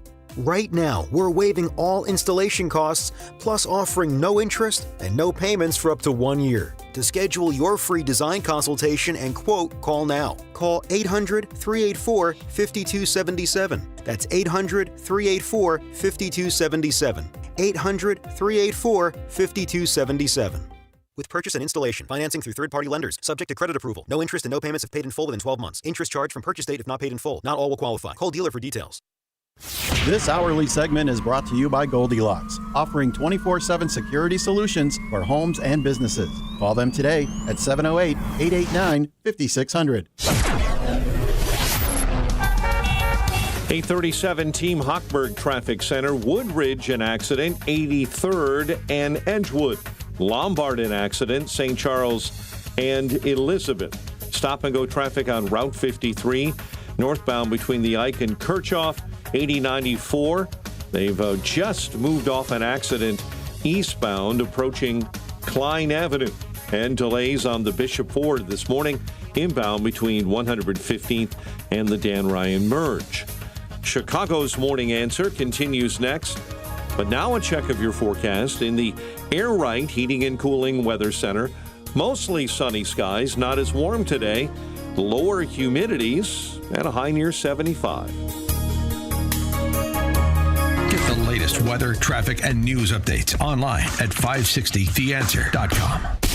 Now, from the Signature Bank Studios. If you're looking for the latest news, insight into what it means, and the sharpest opinion, there's only one station in Chicago where you can turn, and it's this one. We're AM 560, The Answer.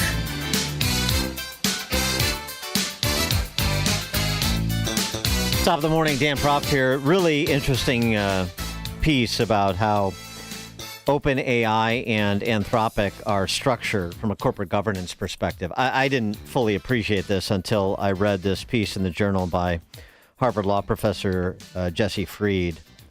And the historical comparison, or cautionary tale, perhaps is a better way to describe it, that should inform what OpenAI and Anthropic and other AI companies are doing. Not to mention, it should inform what investors are doing as they try to manage their excitement over these pending IPOs. For a discussion of this, we're pleased to be joined by the aforementioned Harvard Law professor, Jesse Fried. Professor Fried, thanks for joining us. Appreciate it. Pleasure to be here. So, as the headline to your piece puts it, Open and Anthropic putting profits, PH, before profits, FITS, profits. So let's start with OpenAI and just how they're structured, because I don't think people have a real appreciation for this. It's an extremely complex structure that came about because of OpenAI's origins as a nonprofit. It was started as a nonprofit in 2015 by Sam Altman and Elon Musk because they didn't want Google to be the leader in AI. They didn't trust Google, so they decided to create a nonprofit and make open source AI. Over time, the people in OpenAI, including Sam Altman, realized that in order to raise the money they needed to develop AI, they would have to create a for-profit arm, which they did in 2019. And that for-profit arm has continued to raise money from venture capitalists, and it's going to go public reportedly in 2027. The reason why the structure is so complicated is that because OpenAI started as a nonprofit, the attorneys general of California and Delaware basically have veto rights over how the for-profit arm, which is going to go public, is structured. And they have insisted that the for-profit, soon-to-be public company have a board that is appointed by the nonprofit. And the nonprofit is run by these self-perpetuating directors who stay on as long as they want and then appoint their own replacements who don't have skin in the game. So you have like all the board positions at OpenAI being filled by this nonprofit, which is run by people that are not accountable to investors, don't have skin in the game. And even worse, the nonprofit is told when it's putting people on the board that it should be trying to create AI that benefits humanity, whatever that means, and not make profits for the for-profit arm. So you can imagine all sorts of conflicts, like the nonprofit might want OpenAI to set the price of AI tokens, which is how the intelligence gets sold at a very low price so more people can use it, when investors in the for-profit arm would want the tokens priced much higher. The nonprofit might want the for-profit arm not to go into certain lines of business because in the view of the people running the nonprofit, those lines of business don't benefit humanity. You could, in theory, have a situation where the nonprofit appointed directors decide, that OpenAI shouldn't supply technology to the military, or do other things that would make a lot of money and may actually be in the interest of the United States, but in the view of the unaccountable directors of the nonprofit is not in the interest of humanity. I can't believe believe Musk would go along with this structure when he and Altman got together on this initially. Well, Musk and Altman started OpenAI as a nonprofit, and Musk is very upset that Sam Altman has, over time, turned OpenAI into a huge for-profit business that he is personally profiting from. And for that reason, and because Elon Musk, through SpaceX, is competing with OpenAI, he would have liked to have seen OpenAI taken down, which he tried to do through his lawsuit against Sam Altman and OpenAI, but that lawsuit failed. Right. So that means that the only way that Elon Musk can try to take down OpenAI now is basically through competition. Although Elon Musk is also lending some of his compute capacity at SpaceX to Anthropic, which is one of OpenAI's rivals. Well, the other way that OpenAI can be taken down is internally by those quote-unquote mission directors that you're talking about. And it almost happened a couple years ago when they fired Sam Altman.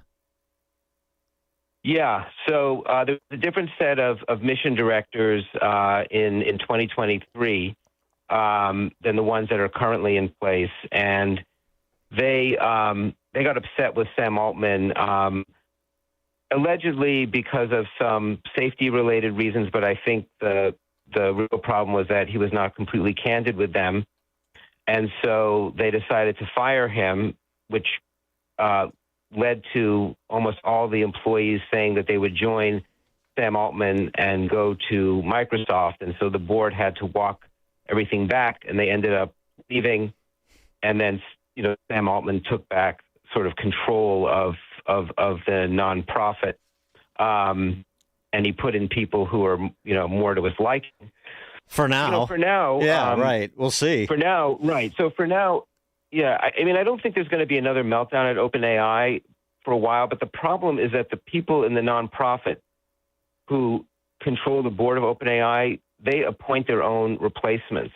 And so right now you might have reasonable people, but at some point they're going to step down, they're going to appoint other people, and those people are going to appoint other people. And then over time, you don't know who you're going to end up with in this nonprofit entity that's appointing all the directors of OpenAI. This is what happened at Ben & Jerry's. Yeah, that's where I was going. I mean, and so how this could actually play out in the real world? You hit upon a nice analog. So go ahead, develop it.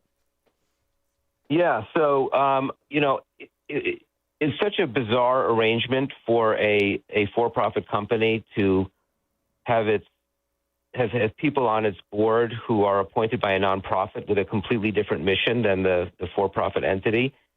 The only other example I've been able to find is Ben & Jerry's, which was started by two guys named Ben and Jerry in the early 80s, and they sold it to Unilever in 2000. And at the time, Ben & Jerry's believed in making great ice cream and also doing good for humanity. That was their social mission.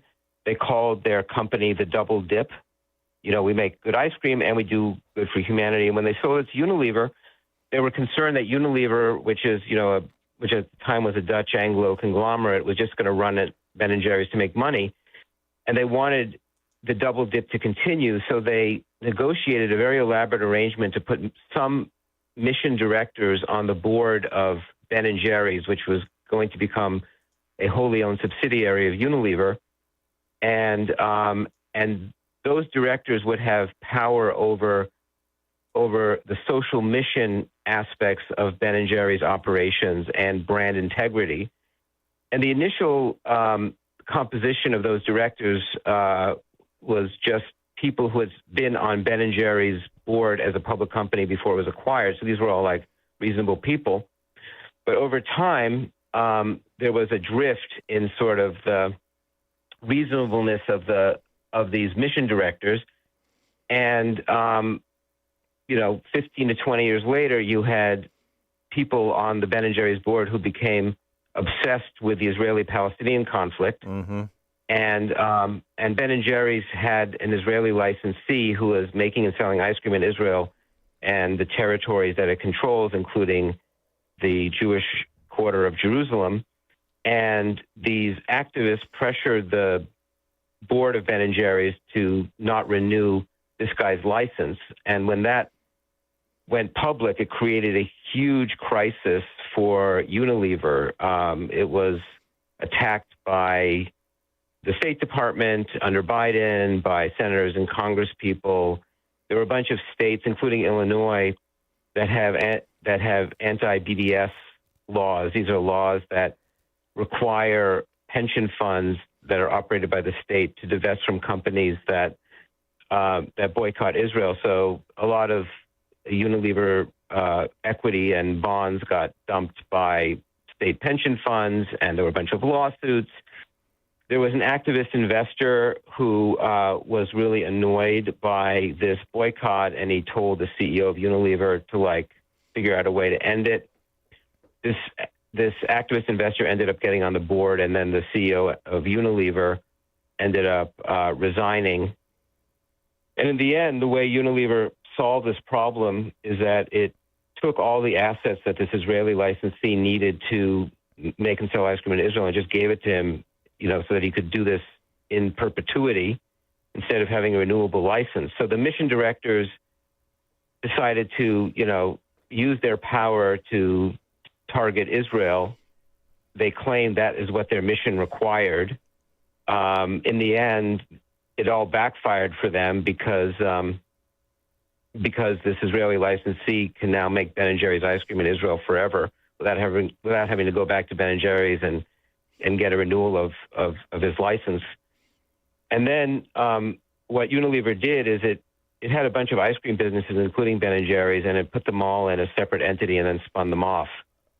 And I think they did it for commercial reasons that had nothing to do with the Ben & Jerry's board acting up.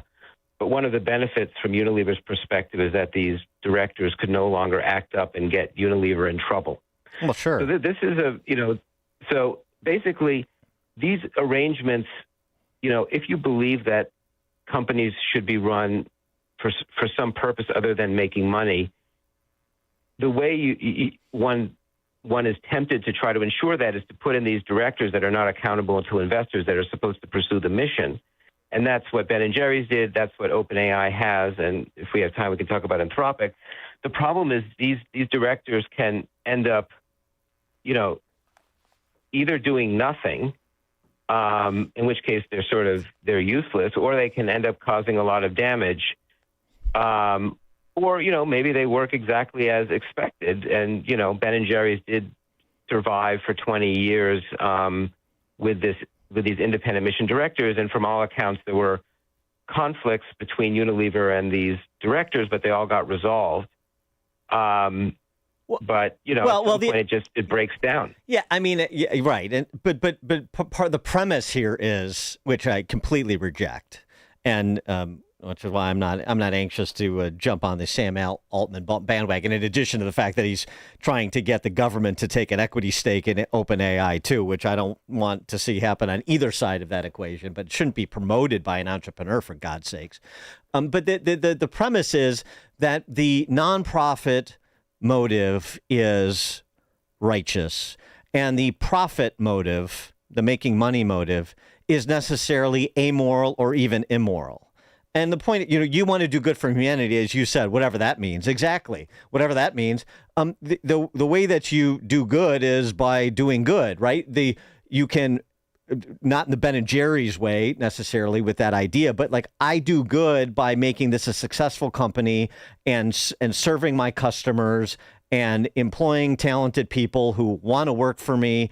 And this is the way you build a thriving organization, and your for-profit business is as much or more of a service organization for the greater good of humanity than a nonprofit with a couple of individuals or a group of individuals who are completely insulated from bottom line sensitivities and are just going to sort of do good with, according to their own moral code, whatever that is. Yeah. So I generally agree with you. And in fact, I 100% agree with you when it comes to like every kind of business. But with AI, it could potentially be different because, you could have, catastrophic risks being created and the government is not really able to deal with them. Now, I think that sort of the initial inclinations of the people putting together these structures at OpenAI and Ben & Jerry's, I think they were well-intentioned and reasonable. I guess what I wanted to point out is that these things can go awry. Well, but the other thing is something Samuel Johnson said about good intentions and the road to hell comes to mind. Right. Yeah. So the other thing is that since these structures were put in place, the world has changed dramatically in a way that suggests that these structures are less needed. First of all, the Trump administration has shown a willingness to immediately jump in if it senses that there's a risk, as it did with Anthropic and its latest models, Babel 5 and Mythos. It basically stopped the distribution of those models until it assured itself that they weren't going to be used to cyber hack the United States. And the other thing is that we now have a bunch of Chinese companies that are generating models that are on par with the models being produced by OpenAI and Anthropic, and they're open source, which means that it's much easier for users to tinker with them. And so it's not really clear from the perspective of humanity whether having some mission directors at 2 of, say, 7 or 8 AI companies is going to really make a difference. Because if OpenAI and Anthropic don't go in a particular direction, which could generate profit because they think there's a risk, the Chinese companies will go in that direction. and Elon Musk may decide to go in that direction. Right. Or Google or Meta. It's a competitive marketplace. That's the regulatory structure. I mean, it's a competitive marketplace, so you have people competing. That provides accountability too. Yeah, well, I don't know if it provides accountability or it just makes these mission directors less likely to be able to generate any value for humanity because I think at the time these companies were built, they were at the very frontier of AI, and nobody was close. And so they could tell themselves, look, we are the ones who are going to actually bring the highest level AI into the world, and we need to make sure that nobody's hurt. And so we're going to put in these mission directors. But now you have these, a bunch of Chinese companies that, for pennies on the dollar can deliver the same level of intelligence as OpenAI and Anthropic, and they don't have mission directors. Mm-hmm. And you also have like Elon Musk with SpaceX, which is, catching up to these labs. And, Google, even though right now it's behind, it's got a lot of resources and it may catch up to these labs, and they don't have mission directors. So, so maybe you on the margin reduce the risk to humanity a little bit by having these directors at two firms, but, it's not like these are the only two companies that are producing top level AI now. Jesse, go ahead. Yeah, good. No, I mean, you're go ahead, finish your thought. I'm sorry. Yeah, so it's over. The people that put these arrangements in place didn't know that other companies would catch up to them, but now we do know that, and so with the knowledge that we have today, these mission directors look like less necessary than they did, a couple of years ago. He is Jesse Freed, professor at Harvard Law School. Professor Freed, thanks so much for joining us. Appreciate it. Thanks, Dan. Okay. And he joined us on the alphawealthgroup.com answer line. It's like a hot, steaming cup of information to start your day. It's Chicago's Morning Answer on AM 560. The Answer. I'm excited about it. These cutting edge things that are new in medicine now, I'm all in on it. I'm all in on QC Kinetics. It works. Henry Hinton decided to check out QC Kinetics regenerative treatments for his aching knees after seeing a close friend have amazing results without going under the knife. I have a friend that started this, which is one of the reasons that I decided to do it. He could not play golf anymore, and he went to QC Kinetics and started having the treatments, and he's back golfing like 3 days a week. He couldn't play at all. QC Kinetics gets you back to doing what you love, using your own natural biologics to help heal and restore damaged joints. Long-term relief that puts a guy back on the golf course. I've had one treatment so far, and I can already tell a difference. QC Kinetics works. I'm excited about it. You're next. Start with a call to QC Kinetics. Call QC Kinetics, 312-827-6261. That's 312-827-6261. 312-827-6261. Have you been watching gold and silver lately? Hard to ignore. Back in January of 2025, silver was under $30 an ounce, and now it's more than doubled. Again, not bad, right? Some experts say this bull market is just getting started. Others say it's a good time to take some money off the table.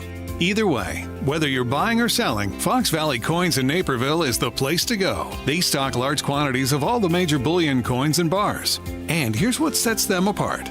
Unlike places that only pay melt value, Fox Valley Coins pays more for high-grade coins and scarcer dates. That's real money left in your pocket. They also buy scrap sterling flatware, jewelry, silver-plated items, and old proof sets. And they specialize in U.S. and foreign collector and investment coins and currency, both buying and selling. Fox Valley Coins, one light north of I-88 on Route 59 at Ferry Road in Naperville. Family-owned with integrity since 1981. AM 560, The Answer.